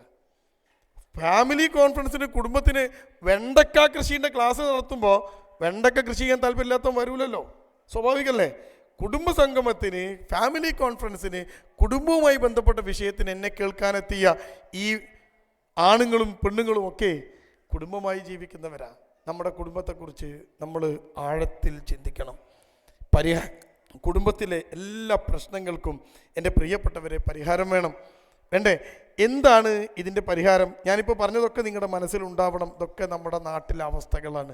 നിങ്ങളിവിടെ ഖത്തറിലിരുന്ന് രാവിലെ എഴുന്നേറ്റ് ജോലിക്ക് പോയി വൈകുന്നേരം ക്ഷീണിച്ച് അവശരായി വന്ന് കിടന്നുറങ്ങി പിറ്റേന്ന് എഴുന്നേറ്റ് പോകുമ്പോൾ ചിലപ്പോൾ ഞാൻ ഈ പറഞ്ഞ കാഴ്ചകളും ഈ പറഞ്ഞ വാർത്തകളുമൊക്കെ കേൾക്കാൻ കഴിഞ്ഞൊന്നും വരില്ല. അതാ നിങ്ങളെ ഞാൻ ബോധ്യപ്പെടുത്തിയത്. ഇതാണ് നമ്മുടെ അവസ്ഥ. ഇനി മറ്റൊരു ഭാഗം കൂടി പറയാം. ഇപ്പോൾ നിങ്ങൾക്ക് കുട്ടികളുണ്ടോ? 18 കഴിഞ്ഞ പെൺകുട്ടിയുണ്ടോ? 18 വയസ്സ് കഴിഞ്ഞ പെൺകുട്ടിയുള്ള രക്ഷിതാക്കളുണ്ടോ? ആ പെൺകുട്ടിയെ വിളിച്ച് നിങ്ങളൊന്ന് ചോദിച്ചു നോക്ക്, മോളെ ബാപ്പ ഒരു കല്യാണം നോക്കട്ടെ മോക്കെന്ന്. ഉടൻ ആ പെൺകുട്ടി പറയും, പറ്റില്ല, ഞാൻ സമ്മതിക്കില്ല, കഴിയില്ല, നിങ്ങൾക്ക് എന്നെ കെട്ടിക്കാൻ, നിങ്ങൾക്ക് എൻ്റെ വിവാഹം നടത്താൻ കഴിയില്ല, നിങ്ങൾ എന്താ ഈ പറയണേ? കുട്ടി ചോദിക്കും, പോട്ടെ 18 വയസ്സല്ലേ ആയിട്ടുള്ളൂ, അവൾ ഡിഗ്രി പഠിച്ചോട്ടെ. മോളെ ഡിഗ്രി കഴിഞ്ഞവരുണ്ടോ നിങ്ങളുടെ മക്കളിൽ? ഉണ്ടോ ഡിഗ്രി കഴിഞ്ഞവർ? 21 വയസ്സും 22 വയസ്സും പ്രായമുള്ള വിവാഹം പ്രായത്തൊക്കെ കഴിഞ്ഞു നിൽക്കുന്ന കുട്ടി ഉണ്ടോ? ആ കുട്ടിയോട് എൻ്റെ പ്രിയപ്പെട്ട ബാപ്പന്മാർ വിളിച്ച് ചോദിച്ചു നോക്ക്, മോളെ ഡിഗ്രി കഴിഞ്ഞില്ലേ? ആ പാപ്പ ഡിഗ്രി കഴിഞ്ഞു, പാപ്പ കല്യാണം നോക്കട്ടെ? നോ, വിവാഹത്തിനോട് എനിക്ക് താല്പര്യമില്ല. അപ്പം കുട്ടി എന്താ പറയാറിയോ? PG കഴിഞ്ഞിട്ടെ. നിങ്ങൾ PGക്ക് ചേർത്ത്. എൻജിനീയറിങ് കഴിഞ്ഞവർ പോലും MTechകൾക്ക് തിരക്ക് കൂട്ടുന്നു കേരളത്തിൽ. പെൺകുട്ടീൻ്റെ കാര്യമാണ് ഞാൻ പറഞ്ഞത്. എൻജിനീയറിങ് BTech കഴിഞ്ഞാൽ തന്നെ നല്ല ജോലി കിട്ടും, അതിന് MTechൻ്റെ ആവശ്യമൊന്നുമില്ല. BTech കഴിഞ്ഞവർക്ക് ജോലി കിട്ടും.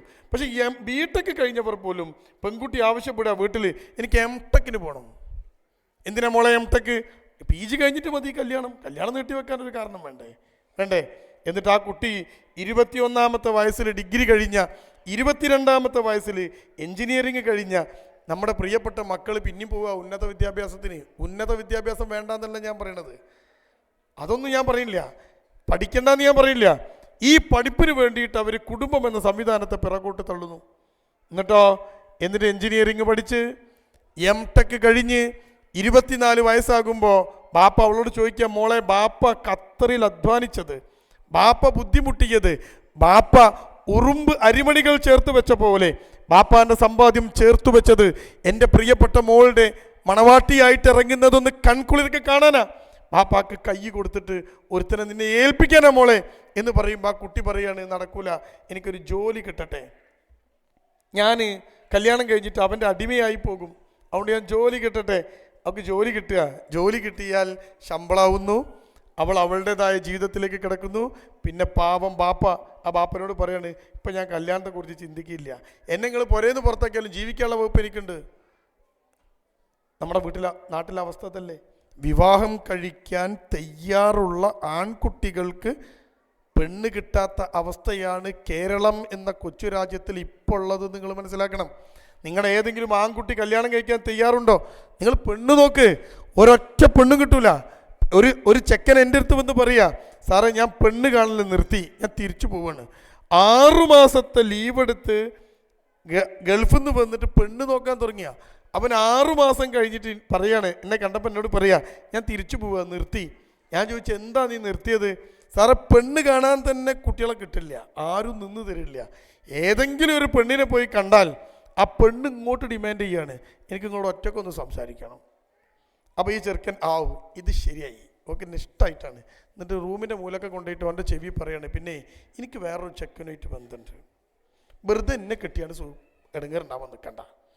അപ്പോൾ ഈ ചെറുക്കൻ ശരി. തിരിയുമ്പം അവനോട് പറയാണ്, ഇതെങ്ങാനും എൻ്റെ വാപ്പനോട് മുന്നോട് പറഞ്ഞാൽ എൻ്റെ മറ്റേ ഇൻസ്റ്റാഗ്രാം ID കൈ കയറി ഞാൻ എന്താ പേടിപ്പിച്ച് അല്ലേ? ഏറ്റവും പെട്ടെന്ന് പേടിക്കുക ആണാണോ പെണ്ണാണോ? നിങ്ങൾ കുടുംബത്തിൻ്റെ കാര്യം പറഞ്ഞാൽ മതി. ആണാണോ പെണ്ണാണോ പെട്ടെന്ന് പേടിക്കുക? പെണ്ണ് ആണിനെതിരെ കേസ് കൊടുത്താലാണോ, ആണ് പെണ്ണിനെതിരെ കേസ് കൊടുത്താലാണോ പെട്ടെന്ന് അറസ്റ്റ് ഉണ്ടാവുക? പറയൂ കേൾക്കട്ടെ. നിങ്ങളെ ഭാര്യ നിങ്ങളെ തല്ലി, മുഖത്ത് നല്ലൊരു അടയാളമുണ്ട്, എൻ്റെ ഓള് പോയി കേസ് കൊടുത്തു, ഇയാൾ എന്നെ തല്ലിയെന്ന്. പോലീസ് മുഖത്ത് അടയാളം നോക്കില്ല, കേസ് എടുക്കും അല്ലേ? ശരിക്ക് പെട്ടെന്ന് പേടിച്ചു പോവുക ആണുങ്ങളാ. ഈ മനുഷ്യൻ പെണ്ണ് കാണുമ്പോൾ ഇയാൾ എന്നോട് പറയുക, 6 മാസം പെണ്ണ് കണ്ടതിൽ എന്നോട് ബന്ധമുണ്ട്, എനിക്ക് പ്രേമമുണ്ട് എന്ന് പറഞ്ഞ 7 8 കുട്ടികളുണ്ട് സാറേ.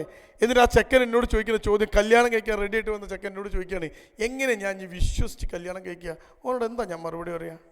ഇനി അഥവാ ഏതെങ്കിലും ഒരു പെൺകുട്ടീനെ ബാപ്പ ഒറ്റയ്ക്ക് സംസാരിക്കുന്നതിൽ നിന്ന് വിലക്കി അവളെ കെട്ടിയാൽ എൻ്റെ കൂടെ ജീവിക്കുമെന്ന് എന്തുറപ്പാ സാറേ ഉള്ളത്? എവിടെയാ കൂട്ടരെ നമ്മൾ ഈ കുടുംബത്തെക്കുറിച്ച് സംസാരിക്കേണ്ടത്? എവിടെയാ ഈ കുടുംബത്തിന് ഇനി ഭാവിയുള്ളത്?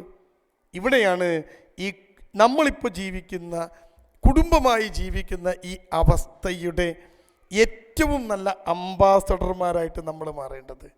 അവിടെയാണ് ഇതിന് പരിഹാരം വേണ്ടത്. നമ്മുടെ മക്കൾക്ക് കൃത്യമായൊരു ബോധം നാം കൊടുക്കേണ്ടിയിരിക്കുന്നു. കുടുംബം ഇടുങ്ങിയതല്ല, കുടുംബം വിശാലമാണ്. ഒരാൾ മറ്റൊരാളെ ചേർത്ത് പിടിച്ച് ഒന്നും ചേർന്ന് വലിയ ഒന്നായി മാറുന്ന ഏർപ്പാടാണ് കുടുംബം. അതാ കുടുംബത്തിൻ്റെ സൂത്രവാക്യം.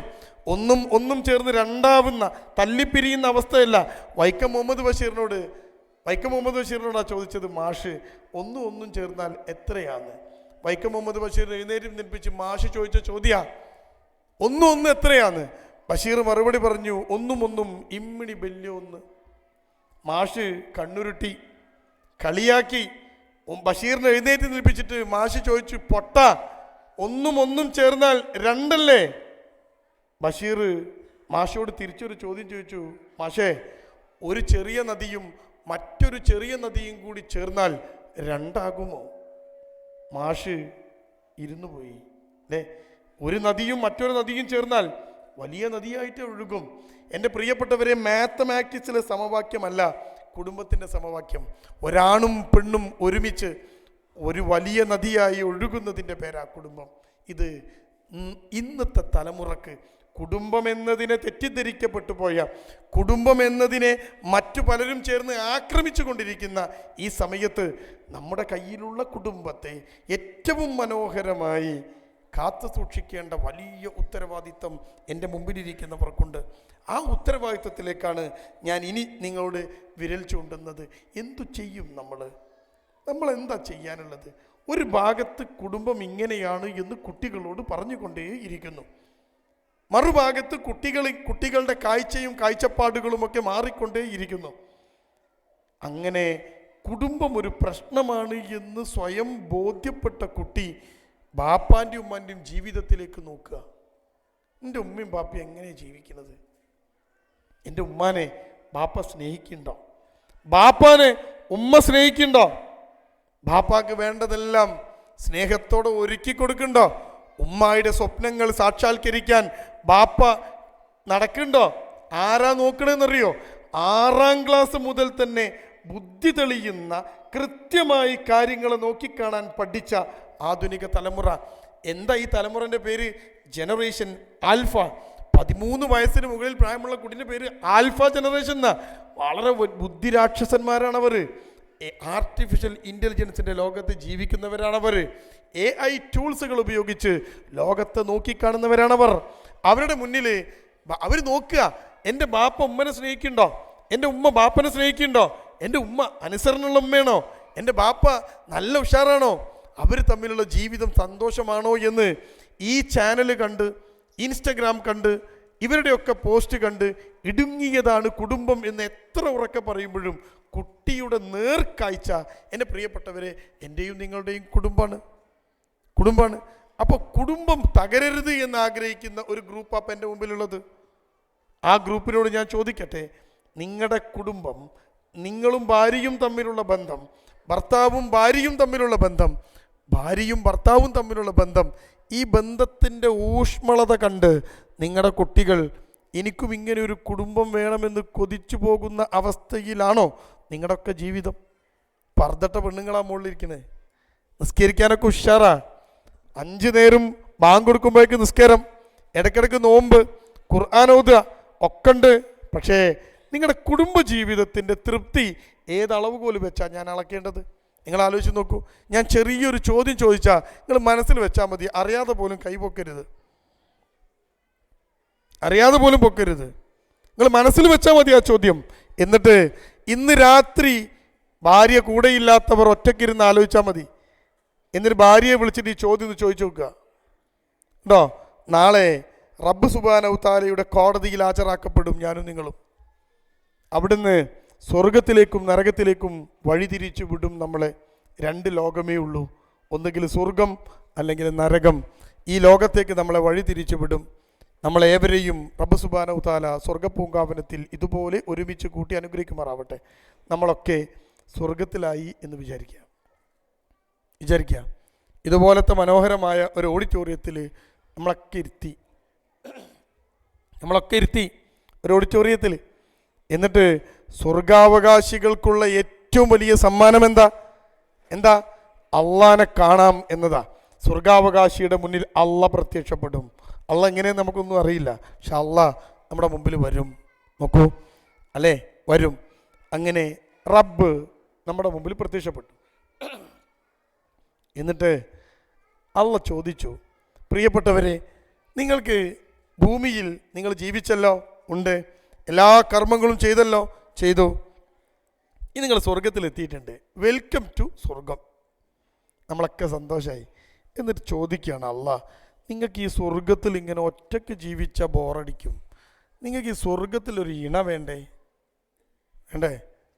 നിങ്ങൾ ചോദിക്കുകയാണ്, സ്വർഗത്തിലൊരു ഇണ വേണ്ടേ? നിങ്ങൾ പറഞ്ഞു വേണം.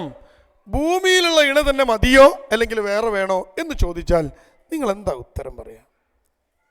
കൈ വെക്കണ്ട കേട്ടോ, ഇതിൽ കമ്മിറ്റി ഉത്തരവാദിത്തം ഏറ്റെടുക്കൂല. കുടുംബം തകർന്നാൽ നിങ്ങളായിട്ട് ആയിക്കൂല. നിങ്ങൾ എന്തായിരിക്കും നിങ്ങൾ ഉത്തരം പറയുക? അള്ള നിങ്ങളോട് ചോദിക്കാണ് നിങ്ങൾക്ക് ഭൂമിയിൽ നിങ്ങളെ കൂടെ 30 കൊല്ലം ജീവിച്ച ഒരു പെണ്ണുണ്ടല്ലോ, ഉണ്ട്, 16 വയസ്സിലും 17 വയസ്സിലും 18 വയസ്സിലും നിന്റെ കൈ പിടിച്ച് ജീവിതത്തിലേക്ക് ചുവട് വെച്ച വന്നൊരു പെണ്ണ് ഉണ്ട് അല്ലേ? അവൾ എന്നെ മതിയോ എന്ന് ചോദിച്ചാൽ നിങ്ങൾ മതിയെന്ന് പറയുമല്ലോ അല്ലേ? ഇല്ലേ? പറയോ? ഹൂർലുണ്ട് എന്നൊക്കെ പറഞ്ഞ് കഷ്ടപ്പെട്ട് വന്നിട്ട് ഇവിടെ വന്നപ്പോൾ അതിനെ തന്നെ വേണമെന്നോ? അല്ലേ?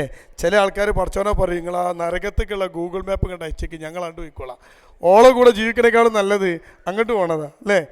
പറയില്ലേ? ഇനി എൻ്റെ കൂടെ എൻ്റെ ഭാര്യ വേണം എന്ന് ആഗ്രഹിക്കുന്നവരാണ് നിങ്ങൾ എന്ന് വിചാരിക്കുക. നിങ്ങളെ ഭാര്യയോടാണ് ഈ ചോദ്യം ചോദിച്ചെങ്കിൽ അവരെന്ത് മറുപടി അറിയും? മതി, ഇത് വീട്ടിൽ പോയിട്ട് നിൻ്റെ മുഖത്ത് വെക്കണ്ട, വീട്ടിൽ പോയിട്ട് ആലോചിച്ചാൽ മതി എന്താ മറുപടി എന്ന് അല്ലേ? നിങ്ങളെ പെണ്ണ് പറയുമോ എനിക്ക് സ്വർഗത്തിലും ഇയാളെ മതിയെന്ന്? പറയുമോ? നിങ്ങൾ പറയുമോ എനിക്ക് എത്ര ജീവിതമുണ്ടെങ്കിലും സ്വർഗത്തിൽ ഞാൻ എത്തുമ്പോഴും എൻ്റെ ഭാര്യ മതിയെന്ന്? ഉണ്ടോ? ഇതാണ് നിങ്ങളുടെയും എൻ്റെയും ഒക്കെ കുടുംബജീവിതത്തിൻ്റെ സംതൃപ്തിയുടെ അളവുകോൽ. ഒരു മനുഷ്യൻ പറയാണ് എനിക്ക് ഇവിടെ മതി, എന്തോ രസമുണ്ട് ജീവിതം എന്ന് അല്ലേ? ഉണ്ട്, ഇനി ഇവിടുന്ന് അങ്ങോട്ട് ആലോചിച്ചാലും മതി, ഇതുവരെ കഴിഞ്ഞ് നോക്കിയിട്ട് കാര്യമില്ല അല്ലേ? ഇവിടുന്ന് അങ്ങോട്ട് എങ്ങനെയാ? നമ്മുടെയൊക്കെ ജീവിതത്തിൽ ഈ പുതിയ തലമുറ നമ്മുടെ ജീവിതം നോക്കിക്കാണുമ്പോൾ എന്തൊരു രസമാണ് എന്ന് അവർക്ക് തോന്നണം. അത് തോന്നാൻ എൻ്റെ മുമ്പിലിരിക്കുന്ന പ്രിയപ്പെട്ടവരെ, ചില മാറ്റങ്ങൾ നമ്മുടെ ജീവിതത്തിനകത്തേക്ക് നാം കൊണ്ടുവരേണ്ടിയിരിക്കുന്നു. ഈ ഫാമിലി കോൺഫറൻസ് ഉത്തരമാണ്, ചോദ്യമല്ല. ഞാനിപ്പോൾ പറഞ്ഞതൊക്കെ പ്രശ്നങ്ങളാണ്. എന്താ പരിഹാരം? എന്താ നമ്മൾ ചെയ്യേണ്ടത്? അതാണ് ഏറ്റവും പ്രധാനം എന്ന് നിങ്ങൾ മനസ്സിലാക്കണം. ഞാൻ ആ ഒരു സൊല്യൂഷനിലേക്ക്, എൻ്റെ മുമ്പിൽ ഇനി കുറച്ച് സമയം കൂടി ബാക്കിയുള്ളൂ. ആ സമയത്തിന് ഇതൊരു വളരെ ക്ലിപ്തമായ സമയം, എൻ്റെ മുമ്പിൽ സ്ക്രീനിൽ സമയമുണ്ട്, വളരെ ക്ലിപ്തമായ ഒരു സമയം അത് വെച്ചുകൊണ്ടുള്ളൊരു പരിപാടി ആയതുകൊണ്ട് ഞാനും വളരെ ചുരുക്കി സമയത്തിൻ്റെ കൃത്യത പാലിച്ചുകൊണ്ട് അവസാനിപ്പിക്കാം. എന്താണ് പരിഹാരം? എൻ്റെ പ്രിയപ്പെട്ടവരെ, കുടുംബമായി ജീവിക്കുന്നവരെ, എൻ്റെ മുമ്പിലിരിക്കുന്ന ഭാര്യമാരെ, ഭർത്താക്കന്മാരെ, മക്കളെ, എൻ്റെ ശബ്ദം കേട്ടാൽ മനസ്സിലാകുന്ന, ആശയങ്ങൾ തിരിയുന്ന എൻ്റെ പ്രിയപ്പെട്ട മക്കളെ, നമ്മൾ ആദ്യം ഓർക്കേണ്ട ഒരു സാധനം, കുടുംബത്തിനകത്ത് ഇഷ്ടം. ആ വാക്കുകൾ ഓർത്തു വെക്കണം. ഇഷ്ടം നിങ്ങൾ വല്ലാത്തൊരു വാക്കാ അല്ലേ? നമ്മളെങ്ങനെ കുടുംബമായത്? ഞാൻ പെണ്ണ് കാണാൻ പോയി, ഒരു പെണ്ണിനെ കണ്ടു. ആ പെണ്ണിനെ കണ്ടപ്പോൾ തിരിച്ചു വന്നപ്പോൾ എൻ്റെ ഉമ്മയും ഉപ്പയും ഒക്കെ ചോദിച്ചൊരു ചോദ്യം, നിനക്ക് എന്താ ചോദിച്ചേ? നിങ്ങളെന്താ ചോദിച്ചേ? നിങ്ങളൊന്നും പെണ്ണ് കണ്ടില്ല, ആരെ പിടിച്ച് തല കെട്ടിച്ചാ? പെണ്ണ് കണ്ടില്ലേ? എന്താ ചോദിച്ചേ? നിനക്ക് ഇഷ്ടമായോ? ആയോ? അപ്പോൾ നമ്മൾ പറയും ഇഷ്ടായി. അതേ ചോദ്യം ആ പെണ്ണിനോട് ചോദിച്ചു, ആ വന്ന ചെറുക്കനെ നിനക്ക് ഇഷ്ടായോ? ആ പെണ്ണ് പറയാ ഇല്ല, ഇഷ്ടായില്ല, കല്യാണം നടത്തരുത്. കല്യാണം നടത്താൻ പോകുന്ന എൻ്റെ പ്രിയപ്പെട്ട ബാപ്പമാർ ചിന്തിക്കുന്ന നടത്തരുത്, പിന്നെ അത് ഒപ്പിക്കരുത്. ഇസ്ലാമിൽ വിവാഹത്തിൻ്റെ ഏറ്റവും ആദ്യം ചെയ്യേണ്ട പണി പെണ്ണ് കാണലാണ്. അത് നമ്മൾ ഫോണിൽ കൂടി ഓൺലൈൻ വഴി കണ്ടാലൊന്നും പോരാ, ഒരു പെണ്ണ് കാണലാണ്. ഇസ്ലാമിൻ്റെ ഏറ്റവും അടിസ്ഥാനപരമായ വിവാഹത്തിൻ്റെ ഏറ്റവും ആദ്യത്തെ കാര്യം ഒരു പെണ്ണിനെ കാണലാണ്. ആ പെണ്ണിനെ കണ്ട് രണ്ട് കാര്യങ്ങൾ. ഒന്ന്, ഇഷ്ടപ്പെടണം. എൻ്റെ കൂടെ ജീവിതകാലം മുഴുവൻ ജീവിക്കേണ്ട പെണ്ണിനെ ഇഷ്ടപ്പെടണം. ഇഷ്ടപ്പെടാതെ നിങ്ങൾ കല്യാണം കഴിക്കരുത്. പെണ്ണും ഇഷ്ടപ്പെടണം അല്ലേ? എന്നിട്ടോ ഇഷ്ടവും തൃപ്തിയും. ഇതാ തുടക്കം. ഇനി എൻ്റെ ശബ്ദം കേൾക്കുന്ന എൻ്റെ പ്രിയപ്പെട്ടവർ ചിന്തിക്കണം, ഇഷ്ടം മാത്രം മതിയോ? പോരാ, ആ ഇഷ്ടം ജീവിതത്തിലുടനീളം ഉണ്ടാവണം. നിങ്ങളുടെ ഭാര്യയെ നിങ്ങൾ വെറുക്കുന്ന ഒന്നും പ്രിയപ്പെട്ടവരെ അവളുടെ കയ്യിൽ നിന്നുണ്ടാവരുത്. ഒന്നും മണം പോലും. അതാ റസൂൽ സല്ലല്ലാഹു അലൈഹി വസല്ലം പഠിപ്പിച്ചത്, നിങ്ങൾ പല്ല് തേക്കണം, നിങ്ങൾ കുളിക്കണം. ഭർത്താവിൻ്റെ അടുത്ത് കിടക്കാൻ വരുമ്പോൾ ഇപ്പോഴും മേല് കഴുകാതെ, അതിന് മടി കാണിച്ച് കൃത്യമായൊരു സുഗന്ധം പോലും പൂശാതെ എത്ര പെണ്ണുങ്ങളെ വരുന്നതെന്നറിയോ? ഇഷ്ടം. എനിക്ക് നിൻ്റെ മണം ഇഷ്ടമാണ്, എനിക്ക് നിന്നെ ഇഷ്ടമാണ്, നിൻ്റെ സ്വഭാവം ഇഷ്ടമാണ്, നിൻ്റെ പെരുമാറ്റം ഇഷ്ടമാണ്, നിൻ്റെ സംസാരം ഇഷ്ടമാണ്. വായ കൊണ്ട് സംസാരം കൊണ്ട് വെറുപ്പിക്കുന്ന എത്ര ബന്ധങ്ങൾ നിങ്ങൾ ചിന്തിക്ക്. അപ്പോൾ കുടുംബ ജീവിതത്തിൻ്റെ ഞാൻ പരിഹാരം പറയണേ, പ്രശ്നം ഞാൻ മുന്നേ പറയില്ല, ഞാൻ നിർത്തി, സമയമില്ല. ഇനി പരിഹാരത്തിലേക്ക് വരികയാണ്. എന്താ പരിഹാരം? എൻ്റെ ഭാര്യയ്ക്ക് ഇഷ്ടപ്പെടുന്നത് ഞാൻ ചെയ്യണം. എൻ്റെ ഭർത്താവിന് ഇഷ്ടപ്പെടുന്നത്, അത് പെണ്ണ് കാണാൻ വന്നപ്പോഴുള്ള ഇഷ്ടം മാത്രം പോരാ, ചെയ്യണം. നിങ്ങളെ സ്വഭാവം ഇഷ്ടമാണോ? ജോലി കഴിഞ്ഞു വന്ന് വിയർപ്പിൻ്റെ മണം പോലും കളയാതെ, മേല് കഴുകാതെ, കുളിക്കാതെ കിടന്നുറങ്ങുന്ന ഭർത്താക്കന്മാർ ഇപ്പോഴും കേരളത്തിലുണ്ട്, ഇവിടെയുണ്ട്. ഇതിനൊന്നും ഒരു ഇമ്പോർട്ടൻസ് ഇല്ല. റസൂൽ ഏറ്റവും കൂടുതൽ പറഞ്ഞ സാധനം പല്ല് തേക്കണം എന്ന്. 5 നേരം പല്ല് തേക്കാൻ പറ്റുമെങ്കിൽ നിങ്ങൾ 5 നേരം തേക്കാൻ പറയും. ബുദ്ധിമുട്ടാണ് വിചാരിച്ചിട്ടാ അല്ലേ? ദന്തശുദ്ധി വരുത്തണം. അറബികളൊക്കെ കണ്ടില്ല നിങ്ങൾ എപ്പോഴും ഇതിങ്ങനെ കുത്തി നടക്കുന്നത്? അതെന്താ? ഉൾക്കൊരു പണിയിലേറ്റ് നിങ്ങൾ വിചാരം? അതിൻ്റെ ഇമ്പോർട്ടൻസ് മനസ്സിലായതുകൊണ്ടാ. നമ്മളോ ഒരു വായി നാറ്റം ദമ്പതിമാരെ ഇഷ്ടമില്ലാതാക്കും. നിൻ്റെ മണം എനിക്ക് ഇഷ്ടമല്ല എന്ന് അവർ പറയും. അപ്പോൾ ഇഷ്ടപ്പെടുന്ന സ്വഭാവം, ഇഷ്ടപ്പെടുന്ന പെരുമാറ്റം, ഇഷ്ടപ്പെടുന്ന സംസാരം, മണം, ഡ്രസ്സ്, ഇത് രസമുണ്ടാവും കുടുംബജീവിതം. നോക്കൂ നിങ്ങൾ. ഇനിയോ ഞാൻ പറഞ്ഞല്ലോ സമയമില്ലാത്തതുകൊണ്ട് ഞാൻ ചുരുക്കുകയാണ്. രണ്ടാമത്തെ കാര്യം എന്താ? അപ്പോൾ ഇഷ്ടം മനസ്സിലായി അല്ലേ? ആണുങ്ങൾക്കൊക്കെ മനസ്സിലായി എന്താണ് ഇഷ്ടം എന്ന്. നിങ്ങളുടെ ഭാര്യയ്ക്ക് ഇഷ്ടപ്പെടുകയാണോ? ലീവിന് വരിക എന്ന് പറയുമ്പോൾ ചില ഭാര്യമാരൊക്കെ പടച്ചോനഞ്ഞൊരു മാസം, മൂപ്പര സ്വഭാവം എങ്ങനെയാണ്? ഭയങ്കര താടിയുണ്ട്, ദീനുണ്ട്, നിസ്കാരത്താമ്പുണ്ട്, 1 മാസം നീ മൂപ്പരെ സഹിക്കണം അല്ലേ? എന്ത് പറഞ്ഞാലും അങ്ങോട്ട് മനസ്സിലാവാത്ത ഭർത്താക്കന്മാർ, നീ മിണ്ടണ്ട എന്ന് പറഞ്ഞ് ഭരിക്കുന്നവർ ഉണ്ടോ? നമുക്ക് കിട്ടിയ അധികാരത്തെ രണ്ട് തരത്തിൽ നമുക്ക് ഉപയോഗിക്കാമല്ലോ. വളരെ മനോഹരമായി ചേർത്ത് പിടിച്ചുകൊണ്ട് അധികാരം പ്രയോഗിക്കാം, അല്ലേ? അല്ലാതെ നമുക്ക് അടിച്ചേൽപ്പിക്കുന്ന അധികാരം പ്രയോഗിക്കാം. ഏതാ വേണ്ടത് കുടുംബത്തിനകത്ത്? നിങ്ങൾ തീരുമാനിച്ചോ. നിങ്ങൾ ഏതാണ്? നിങ്ങൾ എങ്ങനെയാണ്? നിങ്ങൾ ഇഷ്ടമാണോ? നിങ്ങൾ വരുന്നു എന്നറിയുമ്പം ഹൃദയം സ്നേഹം കൊണ്ട് തുളുമ്പുന്ന, ഇഷ്ടം കൊണ്ട് തുളുമ്പുന്ന ഭാര്യയാണോ നിങ്ങൾക്കുള്ളത്? ഗൾഫിൽ, നാട്ടിൽ ഉണ്ടോ? നിങ്ങൾ ചിന്തിച്ചു നോക്കൂ, നിങ്ങൾ ആലോചിച്ച് നോക്കൂ. 65 വയസ്സിൽ 60 വയസ്സിൽ സൗദി അറേബ്യയിൽ ജോലി നിർത്തിയ ഒരു മനുഷ്യൻ നാട്ടിലേക്ക് വരികയാണ്. 60 വയസ്സ് വരെ സൗദിയിൽ ജോലി ചെയ്തു, എല്ലാം നിർത്തി, പിന്നെ എല്ലാവരുടെയും സ്നേഹമൊക്കെ ഏറ്റുവാങ്ങി, മൊമെൻ്റോ ഒക്കെ കിട്ടി. ഇയാൾ നിർത്തിയിട്ട് പോരുക നാട്ടിലേക്ക് നിർത്തിപ്പോന്ന് ഇവിടെ കള്ളുതുനെ കൊടുത്ത് നാട്ടുകാരനാവാനുള്ള ശ്രമമാണ്. അപ്പോൾ ഇയാൾക്കൊരു കാര്യം മനസ്സിലായി. എന്താ? എല്ലാം ഭാര്യൻ്റെ കയ്യിലെത്തിയിരിക്കുന്നു. ഈ ഭാര്യ ഒരു നിലക്കൊരു സ്വൈര്യ സമാധാനം കൊടുക്കില്ല. 8 മാസം ഗൾഫിൽ നിന്ന് ആ മനുഷ്യൻ തിരിച്ച് ഗൾഫിലേക്ക് വിളിച്ച് ചോദിച്ചു, ആദ്യം ഞാൻ എടുത്തതിനെ പണി അത്ര ശമ്പളമൊന്നും ഇല്ലെങ്കിലും എന്നെ എടുക്കുമോ? അവർ പറഞ്ഞു, ഇങ്ങോട്ട് പോരി. 65 വയസ്സ് വരെ അയാൾ വീണ്ടും ഗൾഫിൽ നിന്നു. 65-ാമത്തെ വയസ്സിൽ അയാൾക്ക് നടുവേദന വരാൻ തുടങ്ങി, ഊരവേദനിക്കാൻ തുടങ്ങി. അയാൾ നിർത്തി ഗൾഫിൽ പോകുന്ന സമയത്താണ് ഞാൻ സൗദിയിൽ ഒരു വിസിറ്റിങ്ങിന് വേണ്ടി ചെന്നത്. ആ മനുഷ്യൻ എൻ്റെ അടുത്ത് വന്ന് ചോദിക്കുക, എനിക്ക് നല്ല നടക്കാനൊന്നും കഴിയില്ലേക്ക്, നല്ല വേദന ഉണ്ട്, നാട്ടിൽ പോകണമെന്ന് ആഗ്രഹമുണ്ട്. ഞാൻ പറഞ്ഞു, എപ്പോൾ പോകണം നിങ്ങൾ നാട്ടിൽ?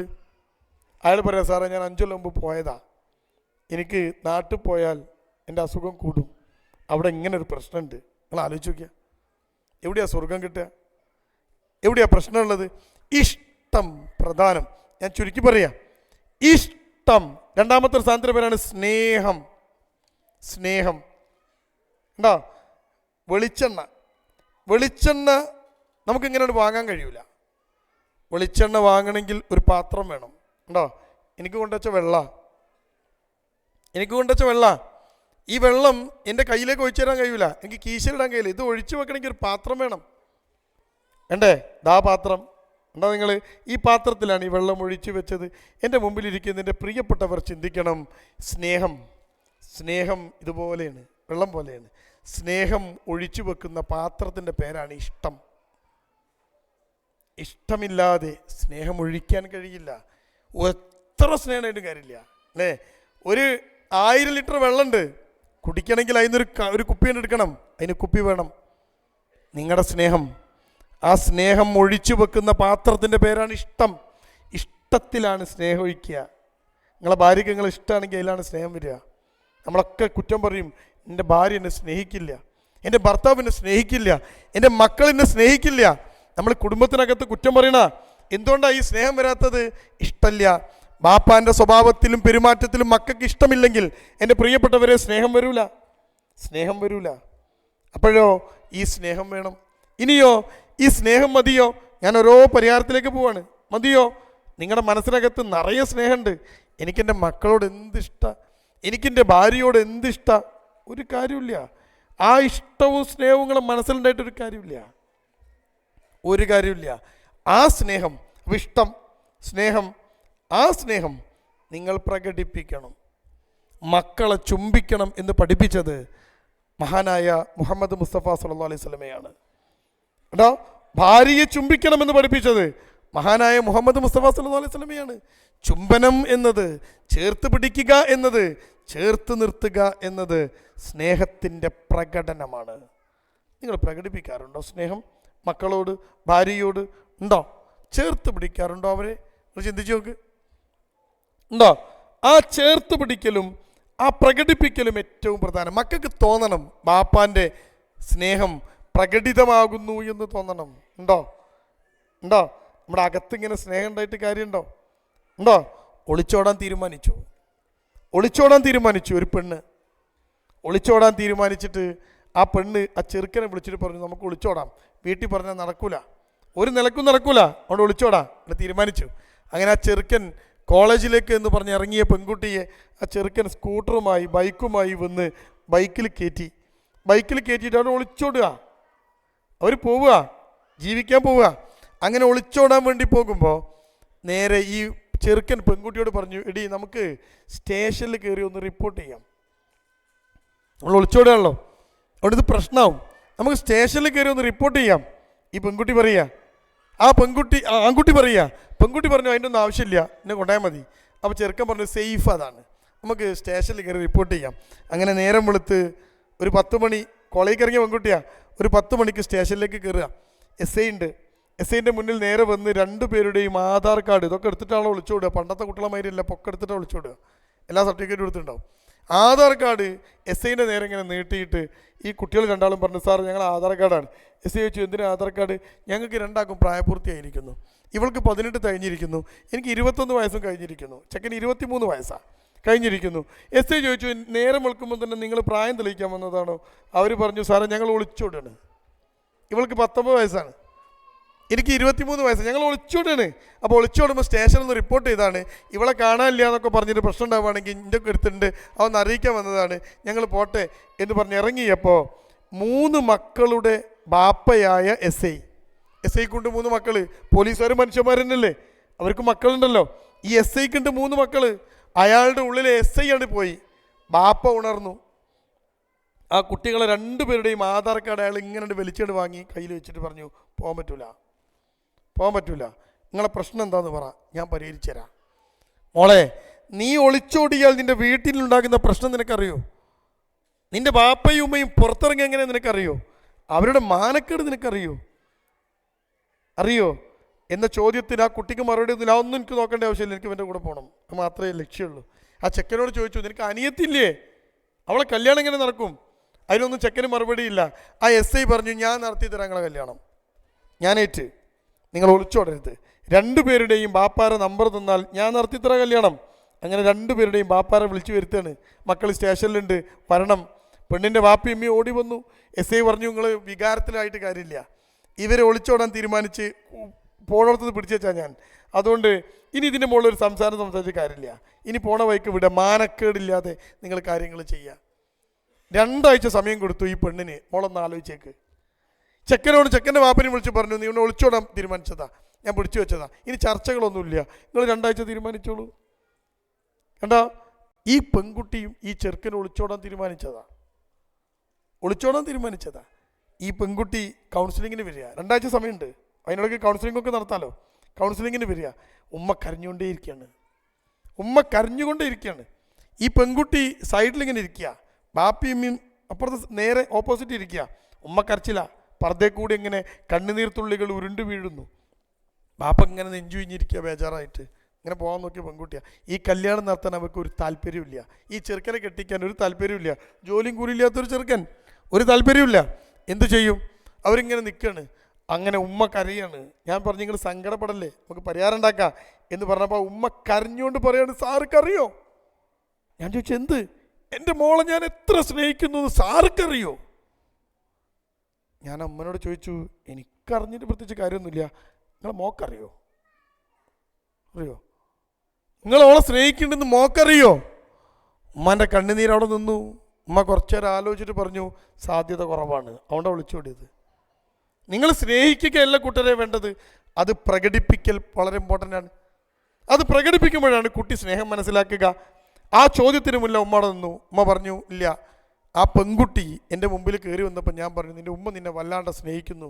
ആ കുട്ടി പറയാണ്, you are wrong, absolutely wrong. ഞാൻ വിശ്വസിക്കില്ല. എൻ്റെ ഉമ്മ സംസാരത്തിൽ എന്നെ സ്നേഹിച്ചിട്ടില്ല, പെരുമാറ്റം കൊണ്ട് എന്നെ സ്നേഹിച്ചിട്ടില്ല, സ്വഭാവം കൊണ്ട് എന്നെ സ്നേഹിച്ചിട്ടില്ല. എപ്പോഴും വഴക്ക, എല്ലാറ്റിനും പുറകിൽ നടന്ന് പ്രശ്നം ഉണ്ടാക്കുക, ആകെ ഒച്ചയും വിളിയും, എന്ത് ചെയ്താലും കുറ്റം. എൻ്റെ ഉമ്മ എങ്ങനെയാ? ആ ഉമ്മയുടെ സ്നേഹം കിട്ടാതെയാ സാറേ വറ്റിപ്പോയ ഒരു ഊഷരഭൂമിയായി മാറിയപ്പോഴാണ് ഞാൻ സ്നേഹം തേടിപ്പോയത്. അവിടുന്നാണ് ഈ ചെക്കൻ എന്നെ സ്നേഹിച്ചത്. എന്താണ് ഈ കുട്ടിയോട് നമ്മൾ പറയുക? നിങ്ങൾ പറ, എവിടെയാ ഈ പ്രശ്നത്തിലേക്ക് കുട്ടികൾ പോവുക? അതുകൊണ്ട് ഞാൻ എന്താ നിങ്ങളോട് പറയണത്? കുടുംബത്തിനകത്ത് ഈ സ്നേഹം വേണം. ഈ സ്നേഹം നിങ്ങൾ പ്രകടിപ്പിക്കണം. നിങ്ങളുടെ ഭാര്യയോട്, നിങ്ങളുടെ മക്കളോട്, നിങ്ങളുടെ മാതാപിതാക്കളോട് പെരുമാറ്റം കൊണ്ട്, സംസാരം കൊണ്ട്, ഉണ്ടോ, നിങ്ങളുടെ ഇടപെടൽ കൊണ്ട് നിങ്ങൾക്ക് ഇഷ്ടമാണെന്ന് അവർ മനസ്സിലാക്കണം. ആ മനസ്സിലാക്കുന്നിടത്താണ് കുടുംബത്തിൻ്റെ വിജയം. ഇപ്പോൾ നിങ്ങളുടെ കുടുംബം ഏറ്റവും രസമായി, ഇഷ്ടമുണ്ട്, സ്നേഹമുണ്ട്, അത് പ്രകടിപ്പിക്കുന്ന ഇടമായി അല്ലേ നമ്മുടെയൊക്കെ കുടുംബം.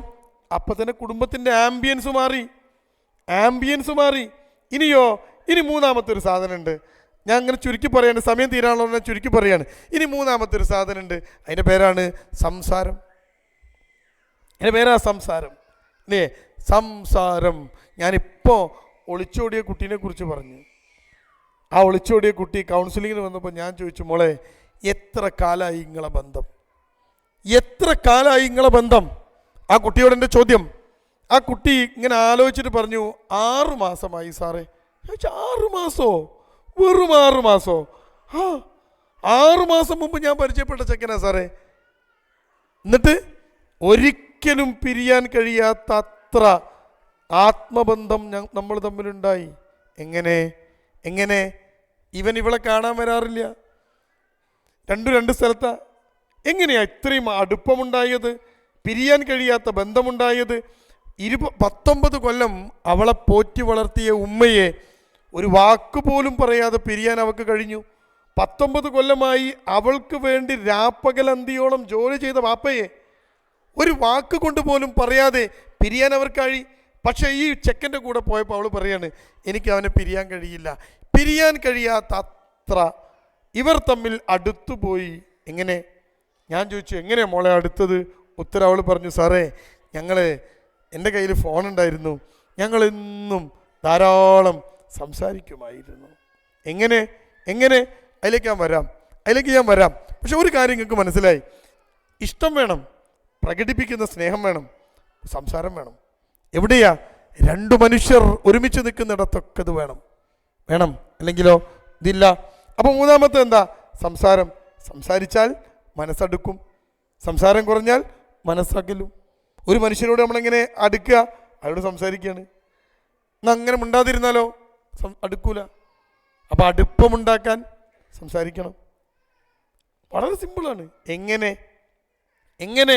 അപ്പം ചില ഭർത്താക്കന്മാർ പറയും, എൻ്റെ ഭാര്യയോട് സംസാരിക്കാൻ പറ്റില്ല സാറേ. എന്താ? അത് സംസാരിച്ചാൽ വെറുപ്പിക്കും. ചില പെണ്ണുങ്ങൾ പറയും, എൻ്റെ ഭർത്താവിനോട് പറയാൻ പറ്റില്ല, അതെന്താ? ചടപ്പിക്കും, ഡീമോട്ടിവേറ്റ് ചെയ്യും. അല്ലേ? അപ്പം എങ്ങനെയാണ് സംസാരിക്കേണ്ടത്? പോസിറ്റീവായി, സപ്പോർട്ടീവായി, സ്നേഹത്തിൽ, മയത്തിൽ. മയം എന്നുള്ളതിൻ്റെ ഇംഗ്ലീഷ് സോഫ്റ്റ് എന്നാണ്. എന്താ? അപ്പം എങ്ങനെയാണ് സംസാരിക്കേണ്ടത്? അങ്ങോട്ട് ഒച്ചടരുത്. അപ്പോഴോ അകലും. നിങ്ങളും ഭാര്യയും തമ്മിൽ സംസാരിക്കുമ്പോൾ ശബ്ദമുണ്ടാകുന്നുവെങ്കിൽ തിരിച്ചറിയുക, നിങ്ങൾ അകന്നു പോയിരിക്കുന്നു. നിങ്ങളും ഭാര്യയും തമ്മിൽ സംസാരിക്കുമ്പോൾ ശബ്ദമില്ല എങ്കിൽ നിങ്ങൾ തിരിച്ചറിയുക, നിങ്ങൾ അടുപ്പത്തിലാണ്. 2 ആൾക്കാർ അടുത്ത് നിൽക്കുന്ന ആൾക്കാർ എന്തിനാ ഒച്ചടണ്? അല്ലേ?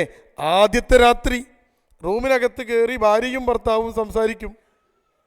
അമ്മായിമ്മ ഇവരെന്താ സംസാരിക്കണമെന്ന് അറിയാൻ വേണ്ടി ചെവി വെച്ച് നോക്കിയാൽ പോലും കിട്ടൂല. കാരണം എന്താ? അത്ര പൊതുക്കെ പറയുണ്ടാവുക. അതിൻ്റെ കാരണം എന്താ? ഭയങ്കര അടുപ്പത്തിലാ. അല്ലേ? അതേ ഭാര്യയും ഭർത്താവും 2 ആഴ്ച കഴിയുമ്പോൾ ചെവിയൊന്നും വെക്കണ്ട, അയലക്കാരനും കേൾക്കാം. കാരണം എന്താ? അവരകന്നി പോയിരിക്കുന്നു. അകലുമ്പോൾ ഒച്ച കൂടൂലേ?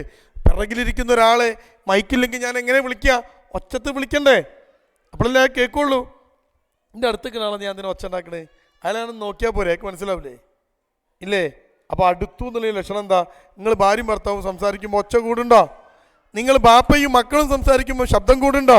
നിങ്ങൾ തിരിച്ചറിയുക, അകൽച്ചയിലാണ്, അകന്നു പോയിരിക്കുന്നു. ശബ്ദമില്ലേ? പതുക്കെയാണോ? അവിടെ സ്നേഹമുണ്ട്, അടുപ്പുണ്ട്. അപ്പോൾ എങ്ങനെ സംസാരിക്കേണ്ടത്? എങ്ങനെയാ? സപ്പോർട്ടീവായി, പിന്നെ മയത്തിൽ, സ്നേഹത്തിൽ, പോസിറ്റീവായി. എന്ത് രസമുണ്ട് നോക്ക്. നിങ്ങൾ മക്കളോട് ഇങ്ങനെ സംസാരിച്ച് നോക്ക്. വളരെ മയത്തിൽ, സ്നേഹത്തിൽ, സപ്പോർട്ടീവായി, പോസിറ്റീവായി. എന്തെങ്കിലും എന്ന് പറയുമ്പോഴേക്ക് അതിനെ അടിച്ചാക്ഷേപിക്കലല്ല, എന്താന്ന് കേൾക്ക്. അപ്പോഴോ എന്ത് മനോഹരമായിരിക്കും നിങ്ങളെ ബന്ധം എന്നറിയോ? അപ്പോൾ മനുഷ്യന്മാരെ അടുപ്പിക്കുന്ന നിങ്ങളുടെ കുടുംബത്തിനകത്തേക്ക് നിങ്ങൾ കൊണ്ടുവരേണ്ടത്, എൻ്റെ പ്രിയമുള്ളവരെ, ഈ സാധന എന്തൊക്കെയാണ് ഞാൻ പറഞ്ഞത്? ഇഷ്ടം വേണം, പിന്നെയോ സ്നേഹം വേണം, പ്രകടിപ്പിക്കുന്ന സ്നേഹം, സംസാരം വേണം. ഞാൻ അവിടെ നിർത്തുകയാണ്. ഒരു ചെറിയ കാര്യം കൂടി പറഞ്ഞ് ഞാൻ അവസാനിപ്പിക്കാം. അപ്പം ഇങ്ങനെ സമയം തീരും. ഒരു ചെറിയ കാര്യം കൂടി പറഞ്ഞ് ഞാൻ അവസാനിപ്പിക്കാം. ഇനിയോ എൻ്റെ പ്രിയമുള്ളവർ ചിന്തിക്കണം, കുടുംബ ബന്ധം മറ്റു ബന്ധങ്ങളെപ്പോലെ അല്ല. അതുകൂടി പറഞ്ഞാൽ നിർത്തുകയാണ്. അപ്പോൾ പരിഹാരമായി. മറ്റു ബന്ധങ്ങളെപ്പോലെ അല്ല കുടുംബ ബന്ധം. എത്ര ബന്ധങ്ങൾ നമുക്കുണ്ട്. നമ്മൾ ജോലി ചെയ്യുന്ന നമ്മുടെ സ്ഥാപനത്തിൽ അവിടുത്തെ കൊളീഗ്സുമായി നമുക്കൊരു ബന്ധമുണ്ട്, അല്ലേ? അത് ബന്ധമാണ്. അയൽപ്പക്ക ബന്ധമുണ്ട്, ബന്ധാണ്. സുഹൃത്ത് ബന്ധമുണ്ട്, ബന്ധാണ്. നമുക്ക് സംഘടനകളുണ്ട്, പല പല സംഘടനകൾ പ്രവർത്തിക്കുകയാണ്, ബന്ധാണ്. സംഘടനാ ബന്ധം ഉണ്ട്, അയൽപ്പക്ക ബന്ധം.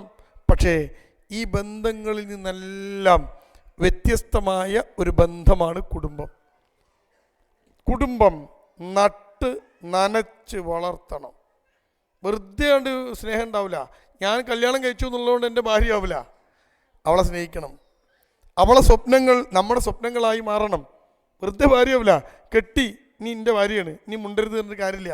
നിലവിലെ കാലത്ത് ഒരുപാട് വഴികൾ അവൾക്ക് പോകാനുണ്ട്, തെറ്റിപ്പോവും.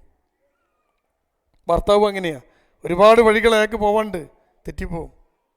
ഇഷ്ടം പോലെ വഴികൾ നമ്മുടെ മുമ്പിലുണ്ട്. ബന്ധങ്ങൾ ഇങ്ങനെ ഇഷ്ടം പോലെ ഉണ്ട്. 2500 ഫ്രണ്ട്സ് ഫേസ്ബുക്കിലുണ്ട്, 4000 ഫോളോവേഴ്സ് ഇൻസ്റ്റാഗ്രാമിലുണ്ട്. ഇവർക്കിടയിൽ നമ്മൾ ജീവിക്കുന്നത്. അവരെക്കാൾ പ്രിയപ്പെട്ടതാവണം നമുക്ക് നമ്മുടെ കുടുംബം. അതെങ്ങനെയാ?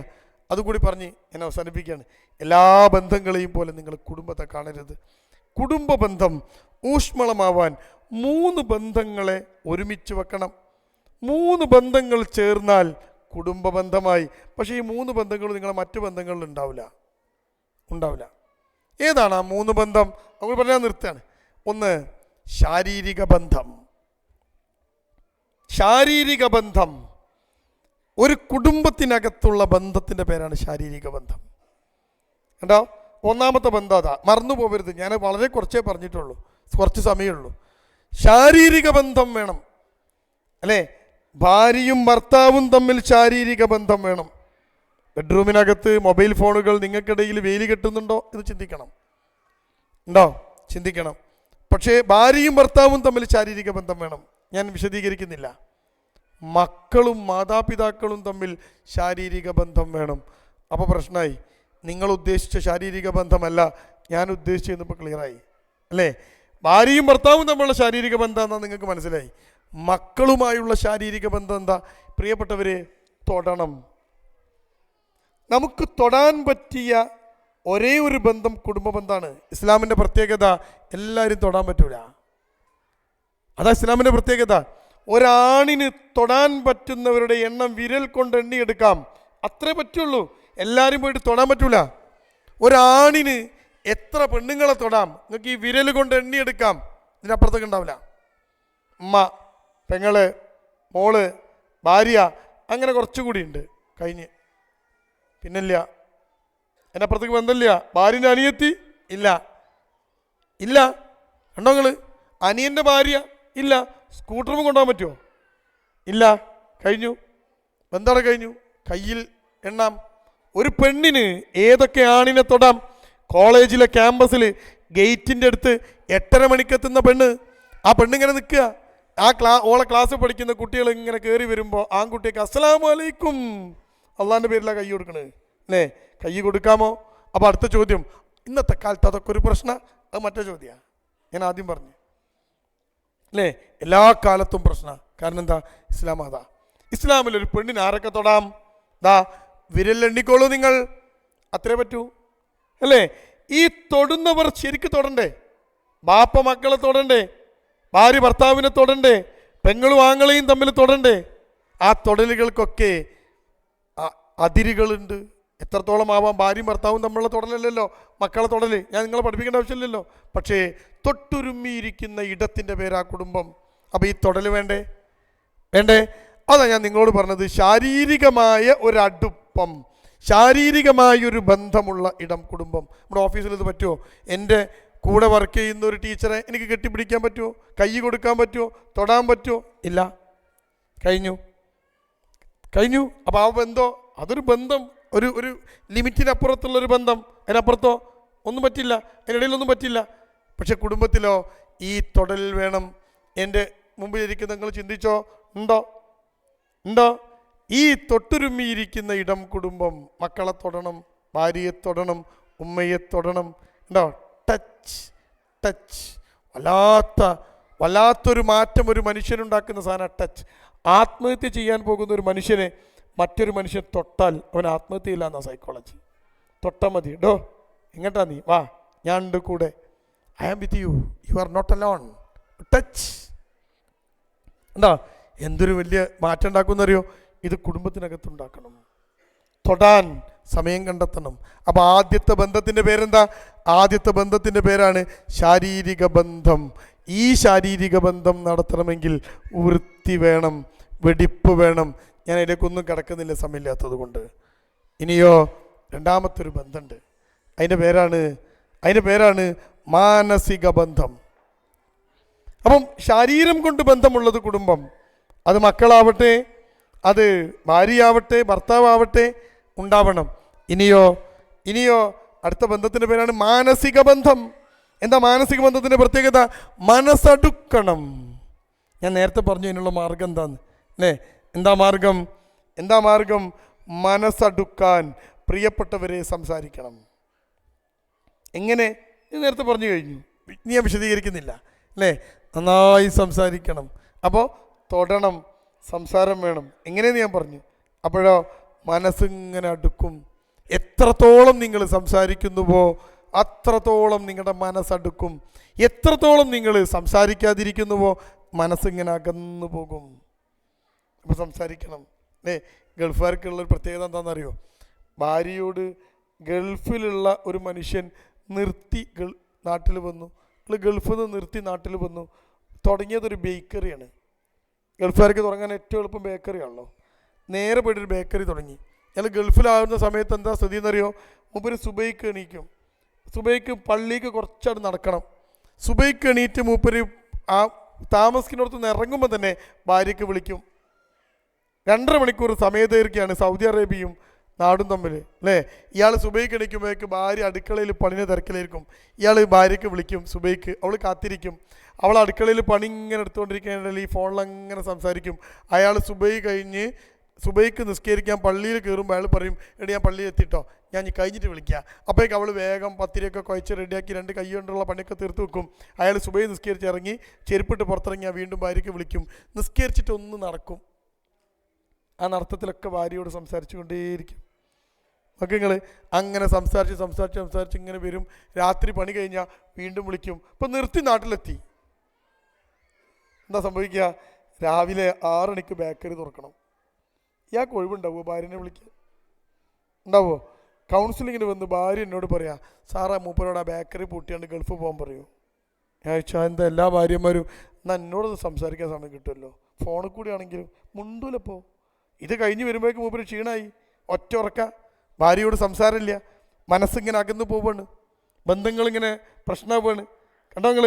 അപ്പോൾ കുടുംബം എന്ന ഏറ്റവും മനോഹരമായ ഈ സിസ്റ്റത്തിൻ്റെ രണ്ടാമത്തെ ബന്ധത്തിൻ്റെ അതിൻ്റെ പേരാണ് മാനസിക ബന്ധം.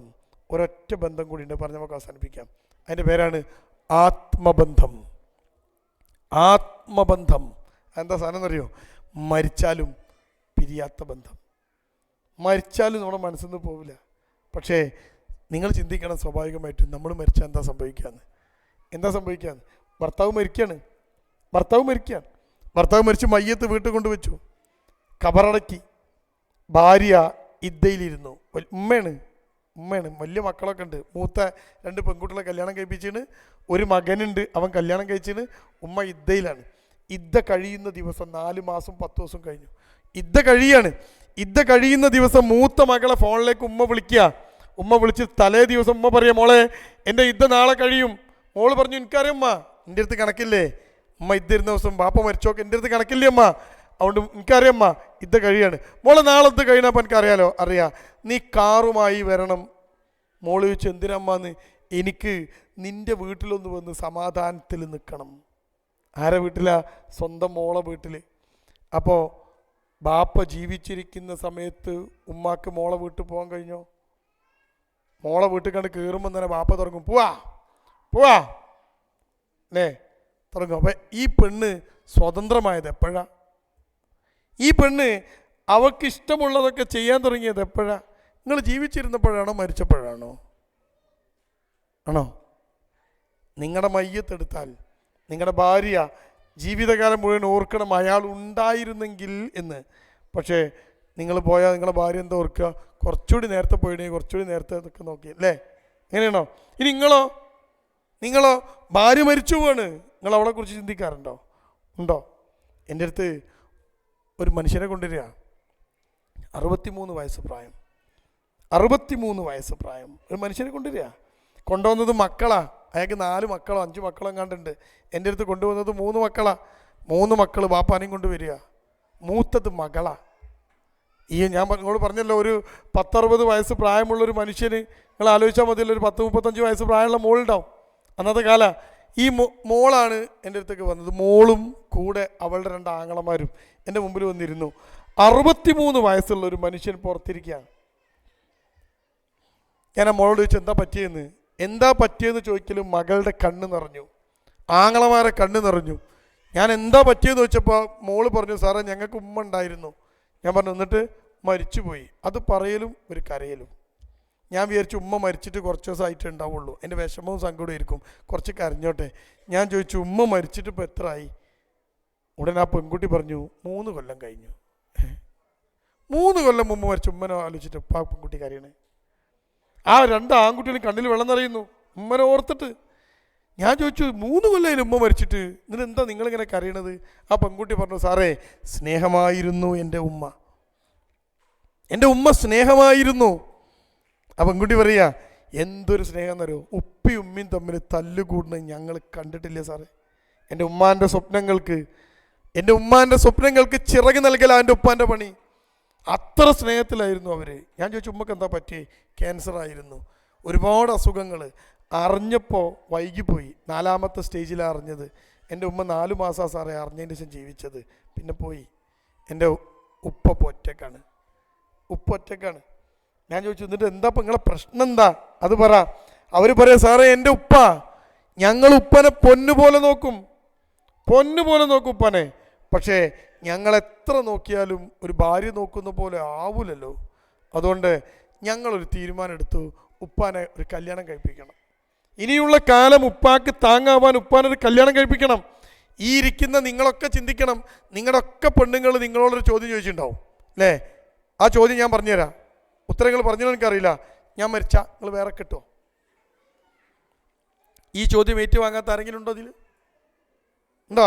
എപ്പോഴെങ്കിലും ചോദിച്ചിട്ടുണ്ടാവില്ലേ, ഞാൻ മരിച്ചാൽ നിങ്ങൾ വേറെ കെട്ടുമോ? നിങ്ങൾ പറഞ്ഞിട്ടുണ്ടാവും ഞാൻ മരിക്കേണ്ട ആവശ്യമൊന്നുമില്ല, എല്ലാത്തിനും നോക്കുന്നുണ്ടെന്നല്ലേ. ഉണ്ട്. അപ്പം നിങ്ങൾ ചോദിച്ചിട്ടുണ്ടാവും നിങ്ങൾ മരിച്ചാൽ വേറെ കെട്ടുമെന്ന് അല്ലേ? ഇവരൊക്കെ വിചാരം, ഈ പെണ്ണുങ്ങളൊക്കെ വിചാരം അങ്ങനെയാണ്, ഒരു മരിക്കാൻ കാത്തിക്ക് നമ്മളിങ്ങനെ പെണ്ണിട്ട് കിടക്കാനെന്ന് അല്ലേ? അങ്ങനത്തെ ഒരു വിചാരം അവർക്ക്.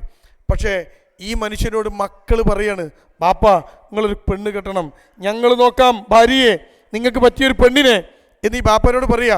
അങ്ങനെ ഈ വിഷയവുമായിട്ട് ആദ്യം ബാപ്പാൻ്റെ അടുത്തേക്ക് ചെന്നത് ആരാറിയോ? മോളാ. ബാപ്പാക്ക് ഏറ്റവും ഇഷ്ടം ഈ മോളെയാണ്. ആദ്യമായിട്ട് കിട്ടിയ പെൺകുട്ടിയാണ്. ബാപ്പാർക്ക് പെൺകുട്ടികളോട് ചെറിയൊരു സ്നേഹമൊക്കെ ഉണ്ടാവും, നിങ്ങൾക്ക് അറിയാലോ. അപ്പോൾ ഈ ബാപ്പാനോട് സ്നേഹം മുതലെടുത്തിട്ട് ആങ്ങളാർ പറഞ്ഞു, നീ പറ ബാപ്പാനോട്. ഇവള് ബാപ്പാൻ്റെ അടുത്ത് ചെന്നിരുന്ന് ബാപ്പാനൊക്കെ ഇങ്ങനെ ഉഴിഞ്ഞിട്ട് പറഞ്ഞു, ബാപ്പാ ഒരു കാര്യം പറയാനുണ്ട്. മോള് പറഞ്ഞോളൂ. ബാപ്പ ഒരു കല്യാണം കഴിക്കണം. ബാപ്പ അവളെ കയ്യെടുത്തിട്ട് മേലിനാണ് മാറ്റി. ഈ കാര്യം പറഞ്ഞ് എൻ്റെ അടുത്തേക്ക് വരരുത്, എനിക്ക് നിന്നെ ഭയങ്കര ഇഷ്ടമാണ്, പക്ഷേ ഈ കാര്യം പറഞ്ഞ് എനിക്ക് ഇഷ്ടം ഉണ്ടാവില്ല, എൻ്റെ അടുത്തേക്ക് വരരുത്. മോള് ബ്ലോക്കായി. മൂത്ത മകൻ പറഞ്ഞു, ഞാൻ പറയാം. അവൻ വന്ന് ബാപ്പാനോട് പറഞ്ഞു, ബാപ്പ കല്യാണം കഴിക്കണം. ബാപ്പ പറഞ്ഞു, ഇതും പറഞ്ഞ് എൻ്റെ അടുത്തേക്ക് വരരുത്, നിങ്ങൾക്ക് ഇനി പ്രശ്നം ഉണ്ടെങ്കിൽ ഞാൻ ഇവിടെ പോയിക്കോളാം, വരരുത്. അങ്ങനെ ആര് പറഞ്ഞിട്ട് ഇയാൾ കല്യാണത്തിന് സമ്മതിക്കാത്തപ്പോഴാണ് ഇയാളെയും കൂട്ടിയിട്ട് ഒരു ഇന്നോവ കാറിൽ 3 മക്കളും അയാളും കൂടി എന്നെ കാണാൻ വന്നത്. എന്നിട്ട് മക്കൾ എൻ്റെ അടുത്ത് വന്ന് കാര്യങ്ങളൊക്കെ പറഞ്ഞു, സാറൊന്ന് ബാപ്പാനോട് സംസാരിക്കുക, ഒന്ന് പറഞ്ഞ് മനസ്സിലാക്ക് അല്ലേ. 63 വയസ്സുള്ള മനുഷ്യൻ എൻ്റെ റൂമിലേക്ക് വരിക. അയാൾ എൻ്റെ മുമ്പിൽ ഇരുന്നപ്പോൾ ഞാൻ മൂപ്പരോട് ഇങ്ങനെ പറഞ്ഞു, എന്തൊക്കെയാണ് വർത്താനം, സുഖമല്ലേ, എന്തായിരുന്നു നിങ്ങൾക്ക് ജോലി, അങ്ങനെ എന്നൊക്കെ പറഞ്ഞു. അയാളതിനൊക്കെ മറുപടി പറഞ്ഞു, വളരെ ഹാപ്പിയാണ്. ഒക്കെ പറഞ്ഞു കഴിഞ്ഞ് ഞാനിങ്ങനെ ഒന്ന് അവസാനിപ്പിച്ചു. ഒരു പാരഗ്രാഫ് കഴിഞ്ഞാൽ 2ാമത്തെ പാരഗ്രാഫ് തുടങ്ങുമ്പോൾ ഒരു ഗ്യാപ്പ് ഉണ്ടാവുമല്ലോ. ആ ഗ്യാപ്പ് ഇങ്ങനെ നിർത്തിയിട്ട് ഞാൻ ഇങ്ങനെ തുടങ്ങാൻ നിൽക്കുമ്പോൾ അയാൾ കൈകൊണ്ട് ഇങ്ങനെ ആക്കി പറഞ്ഞു, സ്റ്റോപ്പ്, ഇനി നിങ്ങൾ പറയാൻ പോണത് എന്താണെന്ന് എനിക്കറിയാം. ചോദിച്ചാൽ എന്താ? ഇന്നൊരു കല്യാണം കഴിപ്പിക്കാനല്ലേ, നിങ്ങൾ കൊണ്ടുവന്നപ്പോഴേ എനിക്കറിയാം അവരെന്തിനാ കൊണ്ടുവന്നത്. അപ്പം ഞാൻ പറഞ്ഞു, വേണ്ടേ, നിങ്ങൾ ഒറ്റപ്പെട്ട് പോവില്ലേ. അത് പറഞ്ഞതും അയാൾ നിലത്തേക്ക് ഇങ്ങനെ നോക്കി,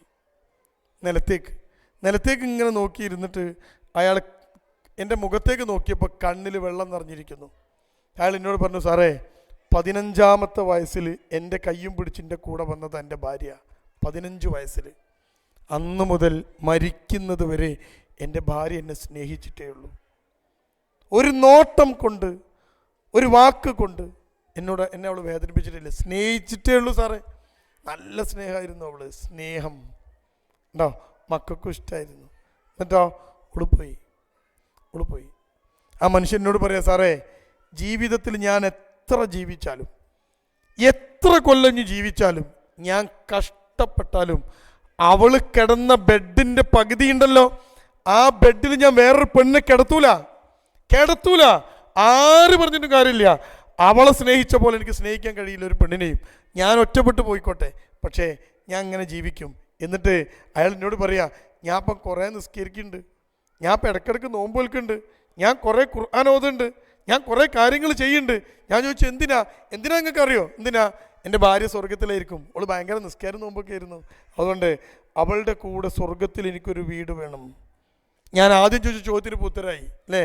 നമ്മളാണെങ്കിൽ ഇവിടെ ഉള്ളത് വെറുപ്പിച്ചാണ്ട് വേറെ കെട്ടുമോ നോക്കി ഇറക്കുക അല്ലേ? മാക്സിമം വെറുപ്പിച്ചിട്ട് നിങ്ങൾ വേറെ കെട്ടുമോ? കെട്ടാനുള്ള പൂജയൊക്കെ തീർന്നുണ്ടാവും അല്ലേ? ഒരാളിൻ്റെ അടുത്ത് ഭർത്താവിനെയും കൊണ്ടുവന്ന് എൻ്റെ അടുത്ത് പറയുകയാണ്, സാർ ഇയാൾ വേറെ കെട്ടുമോ എന്ന് എനിക്കൊരു സംശയം. ഞാൻ അയാളെ വിളിച്ചു ചോദിച്ചു, എന്താ സ്ഥിതി എന്ന്. അയാൾ ഇങ്ങനെ കൈ വെച്ചാണ് എന്നോട് പറഞ്ഞു, സാറേ കെട്ടാനുള്ള പൂതി 5 കെട്ടാണ്, ഇവളെ കെട്ടിയോടുകൂടി 5, 4 കെട്ടാൻ പറ്റുള്ളൂ, എനിക്ക് 5 പൂതി കെട്ടാണ്. അതുകൊണ്ട് ആ പേടിക്കണ്ട, അത്ര ഓള് ഇഷ്ടപ്പെട്ടിട്ടില്ലേ, വെറുപ്പിച്ച് കൈ കൊടുത്തിട്ട്. അയാൾക്ക് ഇനിയൊരു പെണ്ണിട്ടുള്ള പൂതിയില്ല. നിങ്ങൾ ആലോചിച്ച് നോക്കണം നമ്മുടെ ജീവിതത്തെക്കുറിച്ച്, നമ്മുടെ കുടുംബത്തെക്കുറിച്ച്, നമ്മുടെ കാര്യത്തെക്കുറിച്ച്. എൻ്റെ പ്രിയപ്പെട്ടവരെ നമ്മൾ ചിന്തിക്കണം. ആ മനുഷ്യൻ കണ്ണിൽ വെള്ളം നിറച്ച് പറയാണ്. അതുകൊണ്ട് എൻ്റെ മുമ്പിൽ നിന്ന് അയാൾ പറയാണ്, സാർക്കൊരു എനിക്കൊരു ഉപകാരം ചെയ്തു തരുമോ നിങ്ങൾ? ഞാൻ ചോദിച്ചു, എന്താ ഞാൻ ചെയ്തു തരേണ്ടത്? എൻ്റെ മക്കളെ വിളിച്ചിട്ട് എന്നോട് ഈ വിഷയം പറയരുതെന്നൊന്ന് പറ, എനിക്ക് പറ്റൂല. അതുകൊണ്ട് മക്കളെ വിളിച്ചിട്ട് നിങ്ങൾ ദയവ് ചെയ്തിട്ട് ഈ വിഷയവുമായിട്ട് വരരുതെന്ന് പറ. 3 മക്കളും എൻ്റെ മുമ്പിലിരിക്കുക. ഞാൻ പറഞ്ഞ, ബാപ്പനെ വിട്ടേക്ക്, ഉമ്മ ബാപ്പനെ വല്ലാണ്ട് സ്നേഹിച്ചിരിക്കുന്നു, ബാപ്പാക്ക് കൊടുക്കാനുള്ളതൊക്കെ ഉമ്മ കൊടുത്തിരിക്കുന്നു, ബാപ്പാക്ക് ആ സ്ഥാനത്ത് വേറൊരാളെ കാണാൻ കഴിയില്ല. ആ മക്കൾ 3 ഇരുന്ന് കരയുക, 3 മക്കളും കരയുക. ഞങ്ങൾ എന്ത് ചെയ്യും? ബാപ്പനെ നിങ്ങൾ നോക്കാനുള്ള പോലൊക്കെ നോക്ക്, ഇനി വേറെ നിവൃത്തിയില്ല. അപ്പോൾ ആ പെൺകുട്ടി പറയാണ്, ശരിയാ സാറേ, സ്നേഹമായിരുന്നു എൻ്റെ ഉമ്മ. എൻ്റെ മുമ്പിലിരിക്കുന്ന എൻ്റെ പ്രിയപ്പെട്ടവർ, ഇതുപോലെയുള്ള ഒരു ജീവിതത്തെ നമ്മുടെ പുതിയ തലമുറക്ക് മുന്നിൽ വരച്ചു കാണിച്ചുകൊണ്ട്, കുടുംബം ഇടുങ്ങിയതല്ല, കുടുംബം പ്രശ്നമല്ല, കുടുംബമാണ് പരിഹാരമെന്നും സ്നേഹിക്കുന്ന ഇടമാണ് കുടുംബമെന്നും ഒരു പെണ്ണിൻ്റെ സ്വപ്നത്തിൻ്റെ ചിറകുകൾ മുളയ്ക്കുന്ന ഇടമാണെന്നും ഉമ്മ ബാപ്പ നമ്മുടെ കുടുംബം ഏറ്റവും മികച്ച സ്ഥലമാണ് എന്നും ഇവിടെയാണ് സ്നേഹം പൂത്തുലയുന്നതൊക്കെ കുട്ടിയൊക്കെ കാണിച്ചു കൊടുക്കാൻ നിങ്ങളെയും എന്നെയും പോലെ ഈ കുടുംബത്തിൽ വിശ്വസിക്കുന്നവരുടെ എണ്ണം കുറഞ്ഞു വരുന്ന ആധുനിക ലോകത്ത് നമ്മൾ ശ്രമിക്കേണ്ടതുണ്ട്. ആ ശ്രമമാണ് ഈ ഫാമിലി കോൺഫറൻസ് നിങ്ങൾക്ക് മുന്നിൽ നൽകുന്ന ഉത്തരം, എല്ലാ പ്രശ്നങ്ങൾക്കുമുള്ളൊരു ഉത്തരം. ഈ ഓഡിറ്റോറിയം നമുക്ക് വേണ്ടി ഖത്തറിൻ്റെ മതകാര്യ വകുപ്പ് ഒരുക്കി തന്ന പരിപാടിയാണിത്. ഈ പരിപാടിയിൽ ഈ ഓഡിറ്റോറിയം, ഇതും ഈ സർക്കാരിൻ്റെ ഗവൺമെൻറ്റിൻ്റെ ഓഡിറ്റോറിയമാണ്. നിങ്ങൾ നോക്കണം, ഇതൊക്കെ ഒരുക്കി തന്നിട്ട് ഇവിടുത്തെ സംവിധാനങ്ങളെല്ലാം നമ്മൾ ഉപയോഗിക്കുക. എന്തിനാണെന്നറിയോ? ഈ ഓഡിറ്റോറിയത്തിൻ്റെ പടികളിറങ്ങുമ്പോൾ ഒരു പുതിയ മനുഷ്യനാവണം, ഒരു പുതിയ കുടുംബമാവണം, ആ കുടുംബത്തിനകത്തുള്ളൊരു മാറ്റമുണ്ടാവണം.